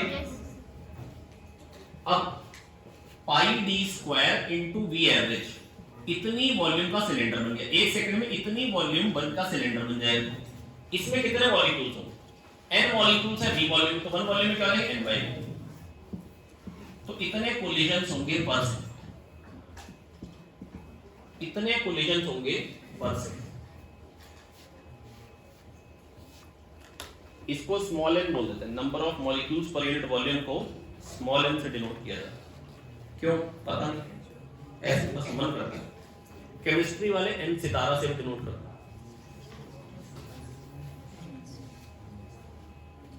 है ना, मतलब श्रृंगी सर इसको n स्टार से डिनोट करते हैं, मोबाइल तो मैं देखा नहीं श्रृंगी सर को कैसे डिनोट करते हैं, वो तो केमिस्ट्री वाले ऐसे करते हैं n सितारा, और वो लोग d को सिग्मा में बोल देते हैं, सिग्मा। हाँ भाई ये समझ में आ गया, मोटे संस्कार समझ में आ रहे हैं बेटा। ये आगे कितने कोलिजन होंगे पर सेकंड, तो कितने कोलिजन होंगे पर second, pi D square V average, जिसकी एवरेज वेलोसिटी है under root 8 RT by pi, under root 8 RT by n by v। इतने कोलिजन होंगे, इतने कोलिजन होंगे, इतने कोलिजन होंगे 1 सेकंड, इतने कोलिजन होंगे 1 सेकंड। तो एक कोलिजन कितनी देर में होगा, एक कोलिजन कितनी देर में होगा, 1 upon pi D square V average n, ये नंबर ऑफ मॉलिक्यूल्स पर यूनिट वॉल्यूम। चले वॉल्यूम को छुपा लिए, अगर आपको लिख रहा हो तो मैं लिख दूं, याद करना भी आसान होगा, फॉर्मूला याद करना आसान हो जाएगा। चलेगा ऐसे, तो 1 upon pi D square V average n, ये एक कोलिजन इतनी देर में, ये हो गया टाइम बिटवीन टू कोलिजन, ये क्या हो गया टाइम बिटवीन, है ना। पर मैंने ना बुक में देखा फॉर्मूला ये मिल गया, वहां पर ये 1 upon root 2 pi D square, 1 upon root 2 pi D square V average, है ना। तो मैंने कहा ठीक है, रूट 2 मेरे को नहीं मालूम कहां से, रूट 2 मेरे को असल में ऐसा है कि मैंने बाकी मॉलिक्यूल्स को ना रुका हुआ मान लिया, मैंने मान लिया ये चल रहा है और बाकी हो ही गया जो इसके साथ आगे टकरा जाए। तो यहाँ पर मेरे को एवरेज वेलोसिटी नहीं, रिलेटिव एवरेज वेलोसिटी लेनी चाहिए, और v1 सबकी वेलोसिटी की एवरेज तो सेम ही, सबकी वेलोसिटी की एवरेज तो सेम ही होगी, under root 8 RT by pi. तो v1 v2 अगर दो की वेलोसिटीज हैं तो v1 माइनस v2 वेक्टर, ये रिलेटिव वेलोसिटी हुई, इसकी एवरेज अगर मेरे को निकालनी, इसके मैग्नीट्यूड की एवरेज निकालनी, तो ये गया under root v1 square plus v2 square minus 2v1 v2 cos theta, तो cos थीटा की एवरेज हो जाएगी 0, तो under root v1 square plus v2 square v root 2। तो मेरे को एवरेज वेलोसिटी के बदले एवरेज वेलोसिटी रूट 2 लेना चाहिए, है ना। मैंने आपको बता दिया, केमिस्ट्री वाले बोल रहे थे कि हमको मानना चाहिए कि बाई मॉलिक्यूलर कोलिजन जो हो रहे हैं उसमें मेरे को कंसीडर करना चाहिए 90 डिग्री वाले कोलिजन। कौन से कंसीडर करना चाहिए, 90 डिग्री वाले। वो कहना वही चाह रहे कि एवरेज वेलोसिटी, पर वो मतलब रिलेटिव वेलोसिटी और वेक्टर और ये सब ड्रामा नहीं करते ना। तो मैंने आपको बस बता दी बेटा, कोई दिक्कत की बात नहीं। अभी देखो अभी आपके हाथ पे लिखा जाएगा, आपको याद हो जाएगा। ये याद करना पड़ेगा बेटा, पिछले साल ये 4 बार पूछा गया, 4 बार, 8 में से 4 बार पूछा गया। ये आपको याद करना ही पड़ेगा भाई, नहीं याद करके काम नहीं चलेगा। 8 में से 4 बार अगर पूछा गया तो सोच लो कितना इंपॉर्टेंट है। और केमिस्ट्री में आऊंगा तो पता है मेरे को केमिस्ट्री का। अच्छा, ये हो गया time between two successive collision. अब एक कोलिजन में एवरेज से जो चलेगा, जितना चलेगा बेटा, जैसे एक कोलिजन को लैम्डा 1 टकरा के, दूसरा लैम्डा 2 टकरा के, तीसरा लैम्डा 3 डिस्टेंस ट्रेवल करने के बाद, चौथा लैम्डा 4 के बाद, तो उनका जो एवरेज होता है उसको बोलते हैं मीन फ्री पाथ। लैम्डा से डिनोट करते हैं, v वेलोसिटी इनटू टाइम कर देंगे, तो वेलोसिटी से मल्टीप्लाई करेंगे, वेलोसिटी इनटू टाइम से वेलोसिटी कट जाएगी, 1/√2 पाई d स्क्वायर, 1/√2 पाई d स्क्वायर। क्या लिखा तुम्हारे हाथ पे, क्या लिखा? फटाक से लिखो, 1/√2 पाई d स्क्वायर, 1/√2 पाई d स्क्वायर, 1/√2 पाई d स्क्वायर, 1/√2 पाई d स्क्वायर। ये क्या है? लैम्डा। क्वेश्चन लैम्डा पे ज्यादा है, क्वेश्चन लैम्डा पे ज्यादा है। 1/√2 पाई d स्क्वायर, 1/√2 पाई d स्क्वायर, 1/√2 पाई d स्क्वायर, 1/√2 पाई d स्क्वायर, 1/√2 पाई d स्क्वायर, 1/√2 पाई d स्क्वायर, 1/√2 पाई d स्क्वायर। और डिस्टेंस अपॉन स्पीड से टाइम हो जाएगा, time between to lambda by v से टाइम हो जाएगा। ये तो हमको याद भी रखने की जरूरत है, time between two successive collision lambda by v। बताओ यार, ये भी याद रखूंगा मैं तो खाली लैम्डा याद रखूंगा, लैम्डा बाय v से टाइम तो निकाल ही लूंगा। क्यों भी अविनाश आना बोले यार, ठीक हो? 1/√2 पाई d स्क्वायर, 1/√2। और अगर कोई कहता time between two successive collision तो lambda by v, lambda by v। और v क्या है? √8RT bye y, √8RT bye. Question किसमें पूछेगा आपसे? देखो, मैं ये नहीं कह रहा हूं कि ये इंपॉर्टेंट नहीं है, ये आगे तो आई है ना डिस्टेंस अपॉन स्पीड से, लेकिन क्वेश्चन ज्यादातर इस पे बनते हैं। और इस पे जो क्वेश्चन बनते हैं ना, प्रॉब्लम पता है क्या होती है? बच्चे को ना फॉर्मूले के बारे में हल्की सी भी नॉलेज नहीं होती, कहां से डेरिवेशन हुआ है, और बच्चे को ना ये कुछ अलग सी चीज लग रही होती है। तो कॉन्सेप्चुअल छोटी सी बात होती है ना, बच्चा फंस जाता है ना। इस पे क्वेश्चन बनते हैं सिंपल गैस लॉस के क्वेश्चन, सिंपल गैस लॉस के क्वेश्चन बन के आते हैं, है ना। और अपने अपने प्राण निकल जाते हैं। बेटा देखो क्वेश्चन पता है क्या है? क्वेश्चन किस चीज पे है वो पता है? लैम्डा क्या है? 1/√2 पाई d स्क्वायर। दिमाग तो नहीं निकल गया वहां पे, दिमाग है 1/√2 पाई d स्क्वायर, 1/√2 पाई d स्क्वायर, 1/√2 पाई d स्क्वायर। n के नंबर ऑफ मॉलिक्यूल्स पर यूनिट वॉल्यूम, n के नंबर ऑफ मॉलिक्यूल्स पर यूनिट वॉल्यूम, 1/√2 पाई d स्क्वायर, 1/√2 पाई d स्क्वायर, 1/√2 पाई d स्क्वायर। वहां तो सरफेस एरिया याद, पांचवा विकल्प याद, 1/√2 पाई d स्क्वायर, 1/√2 पाई d स्क्वायर, 1/√2 पाई d स्क्वायर, 1/√2। मेरे को तो याद हो गया भाई बिल्कुल पक्के से, अब फिर आपको याद हो गया तो 1/√2 पाई d स्क्वायर, 1/√2 पाई d स्क्वायर, 1/√2 पाई d स्क्वायर। जो फॉर्मूले मैं हाथ पे लिखवा रहा हूं बेटा, आप लोग काम है मतलब छोटा छोटा लिखे ना, ये फॉर्मूले चिपकाने हैं ये दीवार पे ना, मतलब लेके चिपकाने है ना, ये आप लोगों के काम। और आपके स्टडी टेबल पे तो होने ही चाहिए फॉर्मूले। ये वो है जो आप भूलेंगे। अभी आगे रिजॉल्विंग पार्ट में आपको फॉर्मूले बताऊंगा, पता है आपको किसी को भी याद नहीं। आपने जब क्लास 12th में ना, आपको बहुत कुछ याद है, ऑप्टिकल इंस्ट्रूमेंट्स किसी को याद नहीं है ना। ये कॉमन चीज है, जो आप भूलते हैं ना वही मैं भी भूलता था, है ना। बेटा मेरी बात सुनिए ध्यान से, ये क्या है? नंबर ऑफ मॉलिक्यूल्स पर यूनिट वॉल्यूम। तो इसको अगर मैं लिखना चाहूं तो ऐसे लिख सकता हूं, √2 pi d square n by v। और v क्या होता है? nRT by p। v क्या होता है?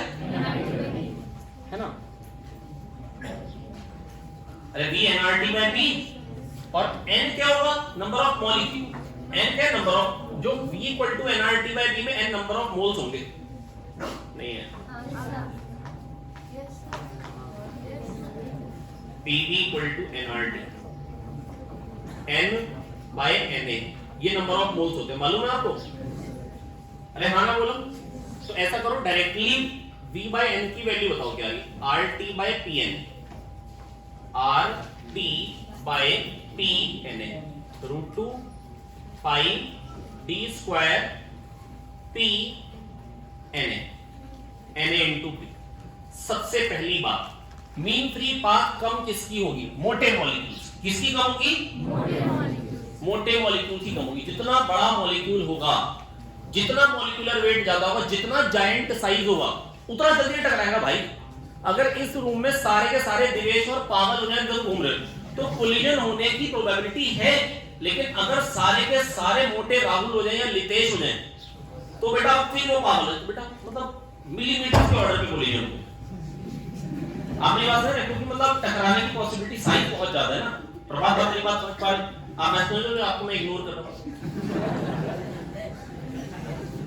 तो बेटा मैं बस आपको ये कहना चाह रहा हूं, पता है इसमें जो क्वेश्चन बनते ना कह देंगे होता है ना, पता प्रॉब्लम पता है ये ज्यादा पढ़ा होता तुमने केमिस्ट्री में, और मतलब प्लीज डू दिस अदरवाइज, लेकिन केमिस्ट्री में ना अपना दिमाग ना वो फिजिक्स वाला दिमाग ना थोड़े कम चलते है ना। तो होता पता है क्या, बच्चे ना ये देख लेते हैं सोचते टेंपरेचर बढ़ेगा तो बढ़ेगा, सबसे परफेक्ट फॉर्म यही है, पर केमिस्ट्री में ना यानी फॉर्म भी साथ में बताया, बस ये प्राण निकाल देती। आप ये सोचो मेन फ्री पाथ डिपेंड किस पे कर रही है, वॉल्यूम पे, वॉल्यूम वही है तो मेन फ्री पाथ वही। हाँ अगर वेलोसिटी बढ़ा दी तो जल्दी चल के टकरा जाएगा, जल्दी चल के टकरा जाएगा, पर टकराएगा तो उतने डिस्टेंस पे ही ना, मॉलिक्यूल तो उतने ही है ना, भीड़ तो उतनी है ना, टक्कर तो उतनी दूरी पे ही होगी यार, टक्कर तो उतनी दूरी चल के ही होगी। सोचो बेटा मैं बताऊं आपको, मैं आपको ये बता रहा हूं कि 4 क्वेश्चन आपके आएंगे ना, 4 में से मतलब आप ये मान के चलो न्यूमेरिकल की बात करो तो 3 क्वेश्चन ऐसे होंगे जो खाली फील से हो जाएंगे क्वेश्चन की। अगर आप खाली फील करते हैं कि वॉल्यूम ज्यादा तो मेन फ्री पाथ ज्यादा, वॉल्यूम ज्यादा है नंबर ऑफ मॉलिक्यूल ज्यादा तो मेन फ्री पाथ कम, जितनी भीड़ ज्यादा होगी जल्दी जल्दी टकराएंगे, कम कम डिस्टेंस पे टकराएंगे, कह दो आगे।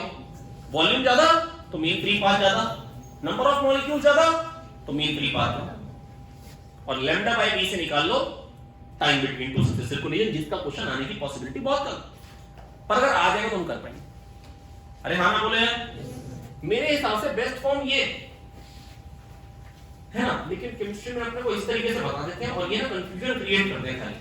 वहां पर कहते हैं ऐट कांस्टेंट टेंपरेचर, फिर हमको ना यहाँ पर 3 पॉइंट लिखवाते हैं केमिस्ट्री में।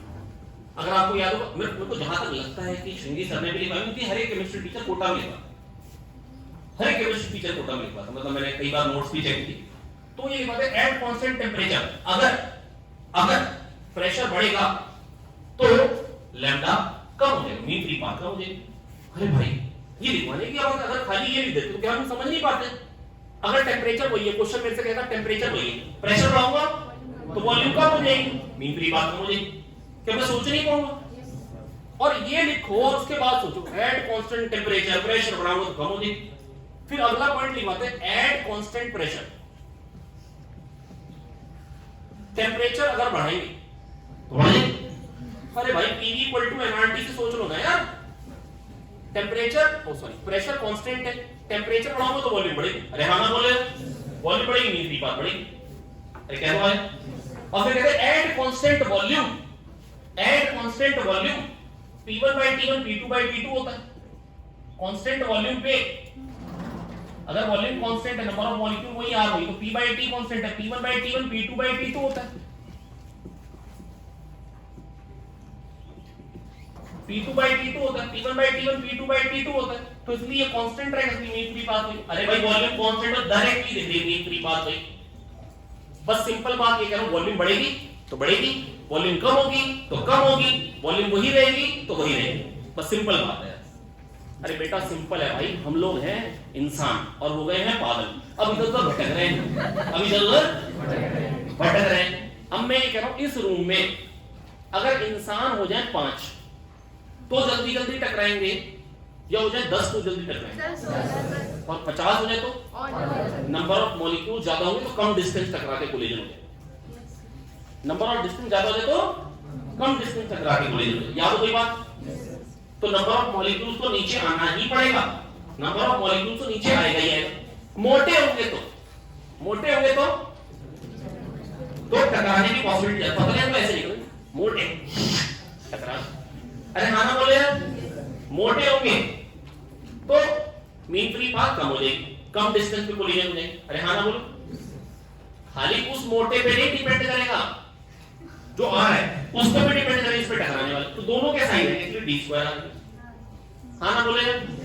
अब वॉल्यूम ज्यादा होगी, सोचो वही सारे मॉलिक्यूल्स, वही हम लोग है ना, पूरी दुनिया को खाली कर दी है ना, और ये जो JR के बच्चे और मैं है ना, हम लोग पागल हो गए, पूरी दुनिया में बांट दी है।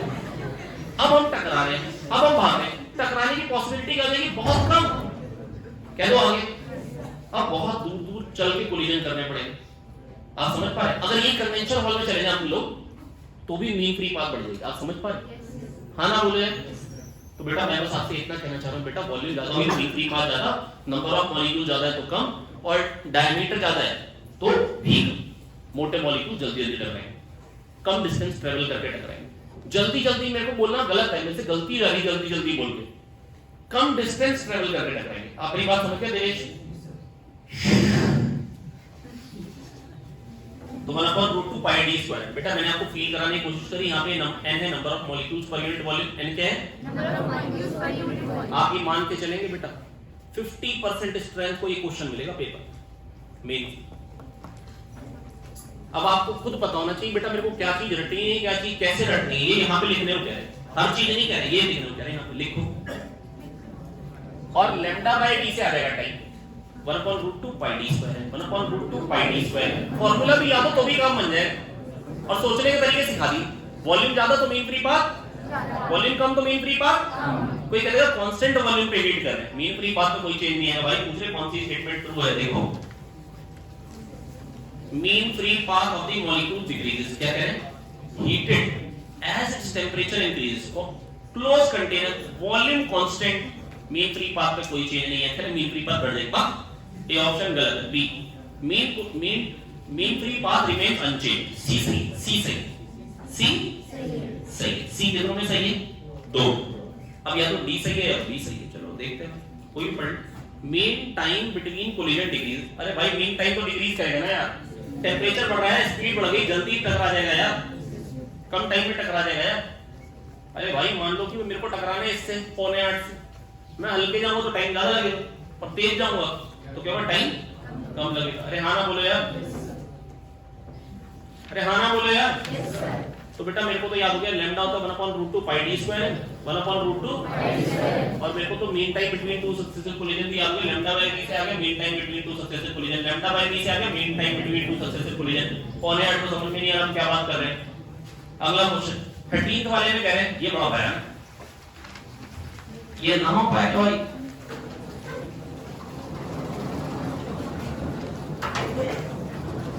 हाँ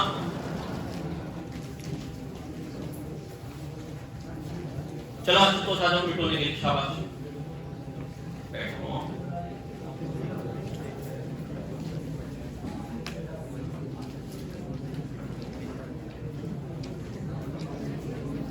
पूरा गधे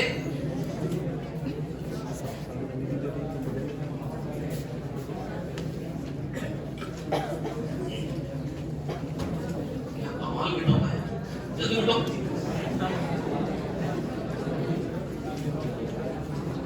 जल्दी बोलो जल्दी। 1/√2 पाई d स्क्वायर है, 1/√2 पाई d स्क्वायर है, 1/√2 पाई d स्क्वायर है, 1/√2 पाई d स्क्वायर है, 1/√2 पाई d स्क्वायर है। और अगर time between two successive collision तो क्या देगा? Upon velocity, upon velocity. क्या दोगे? मेरे को तो पक्के से आ गया भाई, अपने को फटाक से याद हो गया दिमाग, बैठ गए। हाँ ना बोलो। हेलो राजगुप्ता बिस्मिल, समझ में आ रहा नहीं आ रहा है? अगला कह रहे भाई Q चार्ज को ना 2 स्फीयर में डिस्ट्रीब्यूट किया, करंट ये स्मॉल r एक में कैपिटल r है, दोनों में चार्ज डेंसिटी बराबर है, स्मॉल r को कैपिटल R के बराबर कर दो और KQ/R होना चाहिए सेंटर में पोटेंशियल। क्या तो आया? हाँ ना बोलो। तो KQ/R small r capital R बराबर करो, KQ/R आना चाहिए। अरे बोलो आया?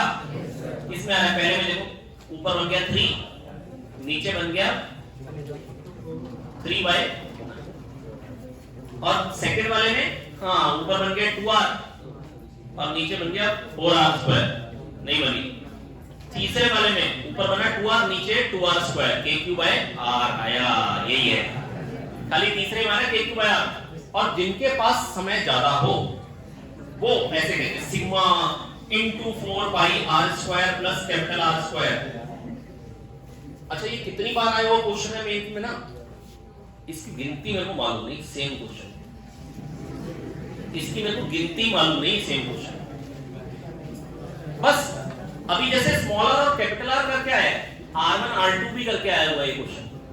एक बार 3 स्फीयर थे और फिर सेंटर में पोटेंशियल मिला, और उसमें भी Q1 Q2 Q3 को सबको मिला के, मतलब जो R1 R2 R3 को सबको R कर देते और KQ/R अंदर बोल देते, तब भी ऐसी आंसर आ जाता। ये आया था 2018 में भी आया था, ये 19 में भी आया, ये 20 में भी आया, भाई पता नहीं अनगिनत बार है ये, भाई सबको मालूम है। ये मालूम चल गया, यहां से सिग्मा आ गया, सिग्मा आ गया, सिग्मा इंटू 4πr², एक पे चार्ज, सिग्मा इंटू 4πR², दूसरे पे चार्ज हो गए सिग्मा इंटू 4πr², चार्ज हो गए सिग्मा इंटू 4πR², ये Q1 Q2 आ गए। पूछा क्या था, कहां potential loser, common centre, KQ/r plus KQ1/r plus KQ2/R। अरे हाँ ना तो बोलो यार, इसके कारण सेंटर पे है, जो इसके कारण इसकी सरफेस पे तो वो इसके कारण इसके सेंटर पे। अरे कह लो, जो इसके कारण इसकी सरफेस पे तो वो इसके कारण इसके सेंटर पे। अरे यार बिल्कुल लल्लू बातें, हाँ ना बोले, नहीं आया समझ में? अब आप ध्यान से सोचेगा बेटा मेरी बात को। अभी तक मैंने पहला जो पेपर मैंने डिस्कस करना चालू किया था ना, उसका मैंने पता है कितना पोर्शन डिस्कस किया था, शायद आधा भी नहीं। ये मान लो 15 क्वेश्चन, और आप अभी तक भी देखें तो 13वां क्वेश्चन हम उससे करने लायक हो चुके हैं। 13th क्वेश्चन हम उससे उसकी मदद से कर सकते थे, जो फॉर्मूला यूज हो रहा था मेरे को मालूम था। 13th क्वेश्चन में उसकी मदद से कर सकता था, 11th क्वेश्चन में उसकी मदद से कर सकता था। ये दो क्वेश्चन तो मैं स्ट्रेट फॉरवर्ड जो मैंने पिछले पेपर में पढ़ा था भी मैं उसकी मदद से ही कर सकता। इसके बाद ईएम वेव्स का तो पक्का जो क्वेश्चन है वो उसकी मदद से कर सकता था। हाँ ना बोले ना, आया कि नहीं है? बताओ, केमिस्ट्री भूल गए। पहला क्वेश्चन देखो, नाइट्रेशन का है और तो पैरा डायरेक्टिंग वाले की चलेगी, जो ज्यादा एक्टिवेटर हो तो उसकी चलती है, OH की चलेगी। कहां पे लगाएंगे? OH के पैरा पे। और तो पे स्टेरिक इंटरेस्ट हो जाएगा। चलिए, नहीं इतना तो याद ही है ना। चलिए, हाँ तो अच्छा 19 क्वेश्चन देखिए दोस्त 19 क्वेश्चन देखो। ये क्या कह रहे हैं? Direction of electric field magnetic field दे रखी है। What is the unit vector along the propagation of wave? E cross B के लॉन्ग होती है। क्या ये बातें प्रदीप सर ने करी है? कितने लोग नहीं कर पाए क्वेश्चन? ईमानदार हाथ तो मनोज, ये झूठ नहीं बोल रहे बेटा, सोच बेटा E किधर को दे रखी थी?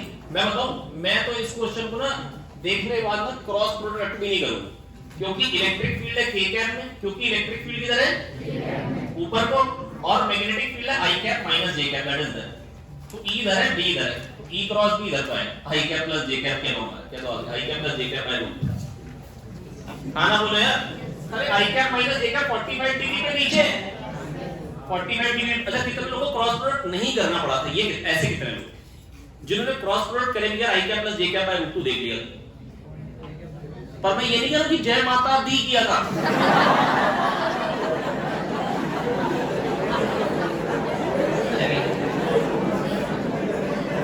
हाँ अगला बेटा आप देखिए, क्वेश्चन काफी सारे ना बहुत आसान है। अगला है ये डेफिनेटली क्वेश्चन नंबर 14 है ना। अब देखो बेटा इसमें ऑप्शन कैसे दें? क्वेश्चन नंबर 14 के बाद ऑप्शन तो पढ़ो मेरे दोस्त, देख के मजा आ गया। 10 की पावर -1, 10 की पावर -2, 10 की पावर -5, जी भर के अप्रोक्सीमेशन लेते। नहीं समझ में? रिएक्टेंस कितना दे रखा है? रिएक्टेंस कितना दे रखा है? तो रिएक्टेंस होता है ओमेगा एल, मालूम है आपको? एक्सएल ओमेगा एल, ये तो मालूम ही नहीं होगा, ये तो बस उंगली पे ढूंढ रहा है कि आया या नहीं आया, है ना नरेश कुमार? देख रहा है कहां है? ओमेगा होता है 2 पाई fl और ये रखा 100। ओमेगा क्या होता है? 2 पाई fl और ये रखा 100। अरे क्या तो आगे मेरे दोस्त 2 पाई, ये हो गया 6.28।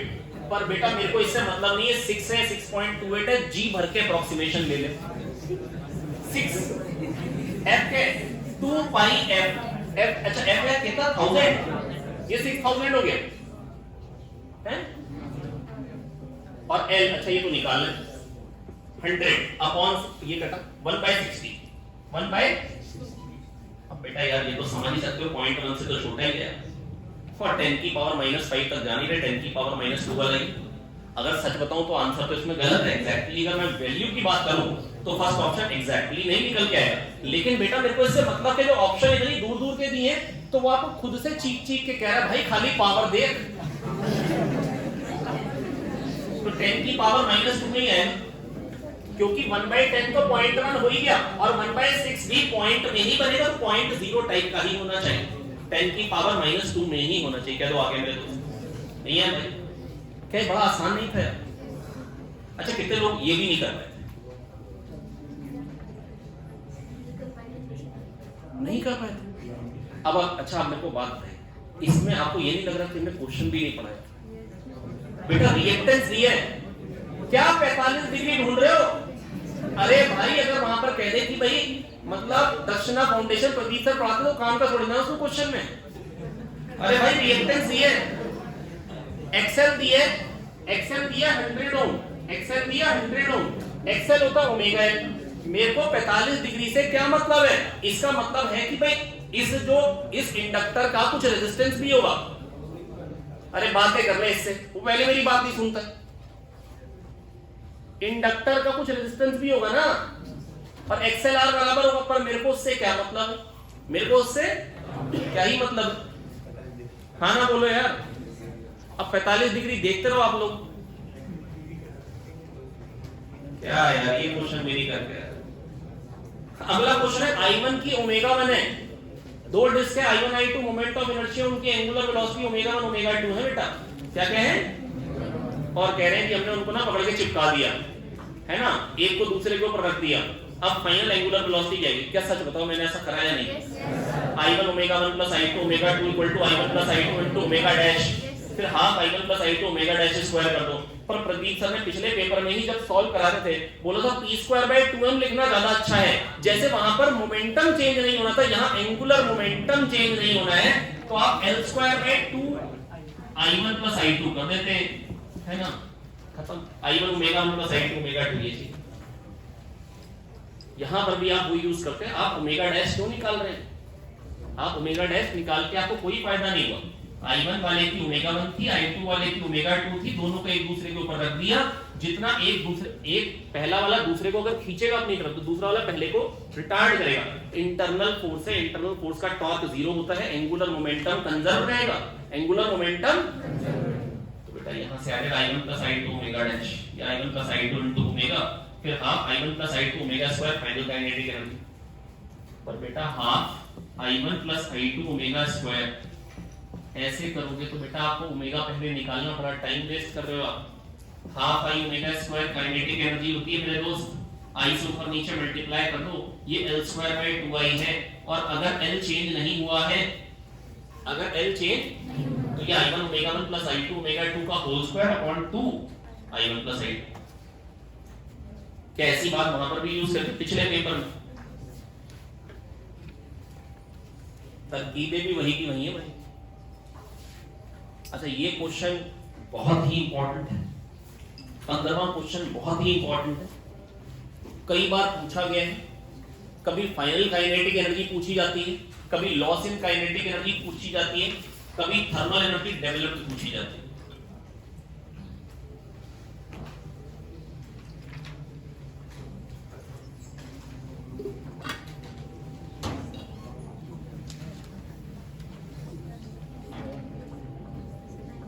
हाँ मेरे दोस्त, हाँ बातें कर लो उससे, देवाशीष बातें कर ली, ये तो करने हैं। मम्मी बात नहीं करे, ताई से कर ले।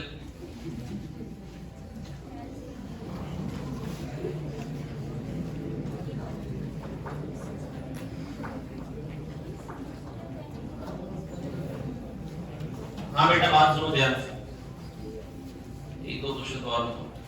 क्वेश्चन कैसे कैसे पूछे गए? 15th वाले के टोटल क्वेश्चन कितने होते हैं? 1 2 3 तो मेरे को याद आ रहे, बाकी मेरे को याद नहीं आ रहा। परफेक्टली इलास्टिक कोलिजन होता है तो दोनों की वेलोसिटी बराबर हो जाती है। एक डिस्क को दूसरे के ऊपर रख दो तो दोनों की एंगुलर वेलोसिटी बराबर हो जाती है। हाँ ना बोलो। लॉस इन काइनेटिक एनर्जी की थर्मल एनर्जी डेवलप होगी। m1 v1 plus m2 v2 equal to m1 plus m2 into v लगता है। इसमें i1 omega 1 plus i2 omega 2 equal to i1 plus i2 into omega लगता है।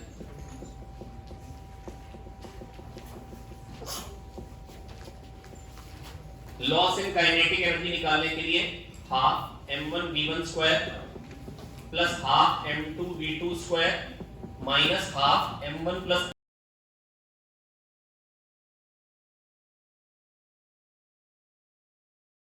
Loss in kinetic energy.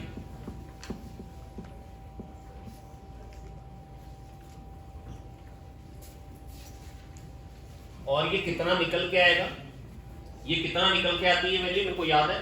Total kinetic energy is total kinetic energy with respect to centre of mass plus kinetic of mass. Kinetic energy of centre of mass में कोई change, क्योंकि total force zero, तो acceleration of centre of mass zero, velocity of centre of mass constant, half total mass into vc square constant. क्या तो आया? तो kc वही रहेगा, लॉस क्या आएगा? Half mu v relative square.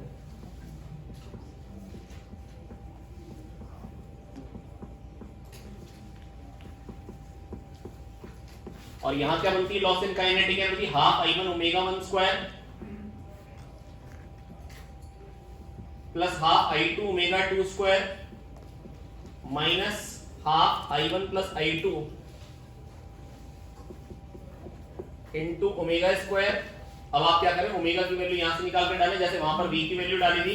अगर वहां पर ये आंसर आया तो यहां पे लॉस इन काइनेटिक एनर्जी आएगा half i1 i2 upon i1 plus i2 into वहां पर v1 माइनस v2 स्क्वायर, यहां पे ओमेगा 1 माइनस ओमेगा 2 स्क्वायर। अरे कह दो आ गया, वहां पे v रिलेटिव स्क्वायर, यहां पे ओमेगा रिलेटिव स्क्वायर। यहां पे अगर अपोजिट डायरेक्शन में होती तो ओमेगा 1 प्लस ओमेगा 2 हो जाती।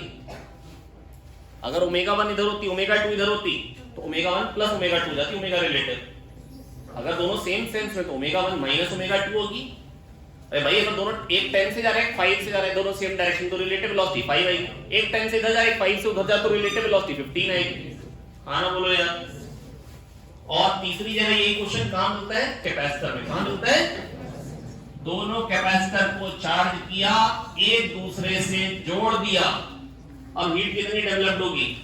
ये C1 है, V1 से चार्ज है, ये C2 है, V2 से चार्ज है। जब कनेक्ट करेंगे तब तक चार्ज फ्लो होता है जब तक दोनों का पोटेंशियल बराबर ना हो जाए। C1 V1 plus C2 V2, ये CV होता है चार्ज, ये बात मालूम है? Yes sir. Is equals to C1 plus C2 into V। यहां से V आ गया कॉमन पोटेंशियल, फिर loss in electrostatic potential energy is equals to heat developed. तो loss in electrostatic potential energy half C1 V1 square plus half C2 V2 square minus half C1 plus C2 into V square. और v की value यहां से put करेंगे, जैसे वहां पर half m1 m2 upon m1 plus m2 into v relative square आया, यहां पे half c1 c2 upon c1 plus c2 into v1 minus v2 square आएगा। अगर पॉजिटिव पॉजिटिव को जोड़ा है और अगर पॉजिटिव और नेगेटिव को जोड़ता तो यहां पे v1 प्लस v2 हो जाता। इन दोनों के पोटेंशियल डिफरेंस को देखो, अगर पॉजिटिव पॉजिटिव है, दोनों का 10 और 5 है तो v1 माइनस v2 5 बनेगा, पर अगर एक 10 और दूसरा माइनस 5 है तो फिर 15 बन जाए। अरे कह दो आगे। एक में आंसर आया half m1 m2 upon m1 plus m2 into v relative square, loss in kinetic energy. एक में आ रहा है half i1 i2 upon i1 plus i2 into omega relative square, loss in kinetic energy. एक में loss in potential energy आ रहा है half c1 c2 upon c1 plus c2 into v1 minus v2 square. v1 v2 क्या है बेटा? जो connected plate था उनके पोटेंशियल की डिफरेंस। क्या तो आगे। और क्या ऐसा क्वेश्चन एक आया भी था? हाँ बिल्कुल आया था। 16th क्वेश्चन तो इतना लल्लू क्वेश्चन है। एक चार्ज पार्टिकल रेस्ट पे है, अरे भाई mg नीचे लग रहा है, q इधर लग रहा है, रेस्ट पे, तो नेट फोर्स क्या आएगा? mg और qe के रिजल्टेंट का स्क्वायर। अब अगर रेस्ट पे तो जिधर को फोर्स है उधर कोई तो चलेगा और उधर कोई चलता चला जाएगा। पाथ क्या है? Straight line. किसमें आ रही? फोर्स। ठीक। और ये शिफ्ट 1 में भी आया, लेकिन वहां पर वेलोसिटी दी गई, यहां पे वेलोसिटी नहीं दी गई। वहां पे क्वाड्रेटिक बन जाएगी। जब भी फोर्स कांस्टेंट होता है तो या तो पाथ पैराबोलिक होती है या स्ट्रेट लाइन होती है। जब भी फोर्स कांस्टेंट होता है mg, तो या तो पाथ स्ट्रेट लाइन होती है या पैराबोलिक होती है, और कोई ऑप्शन ही नहीं होता भाई। तो वहां पे पैराबोलिक थी क्योंकि वेलोसिटी एक्सेलरेशन के लॉन्ग नहीं। शिफ्ट 1 में भी क्वेश्चन आया, शिफ्ट 2 में भी है। क्वेश्चन नंबर 17, ये कह रहे हैं 10 माइक्रोफैराड वाले को 50 से चार्ज किया, इसको रिमूव करने के बाद इसको कनेक्ट कर दिया अनचार्ज कैपेसिटर से, और फाइनल पोटेंशियल डिफरेंस जो हो गया 20 हो गया है। तो C1 V1 एक पे चार्ज था 500 और दूसरे पे 0, C1 V1 is equals to C1 plus C2 into V, 10 plus C into V, और V कितना दे रखा है 20, V कितना दे रखा है, तो ये 0 हो जाएगा, 0 हो जाएगा, 25 हो जाएगा, C की वैल्यू आ गई 50। C1 V1 plus C2 V2 equal to C1 plus C2 into V, C1 V1 plus C2 V2 equal to C1 plus C2 into C। क्या तो आया उपेश भाई, समझ में आ गया? ये करने में कितने लोग कामयाब हुए? अच्छा, आपको याद है मैंने कैपेसिटर पढ़ाया था थोड़े दिन पहले? अच्छा, ये याद है क्या? ऐसी बातें सिखाई होंगी मैंने? अच्छा, सिखाया है कुछ कुछ। चलिए, बाकी अब शाम को ही कर सकते हैं। हेलो, निकल जाए यहाँ से।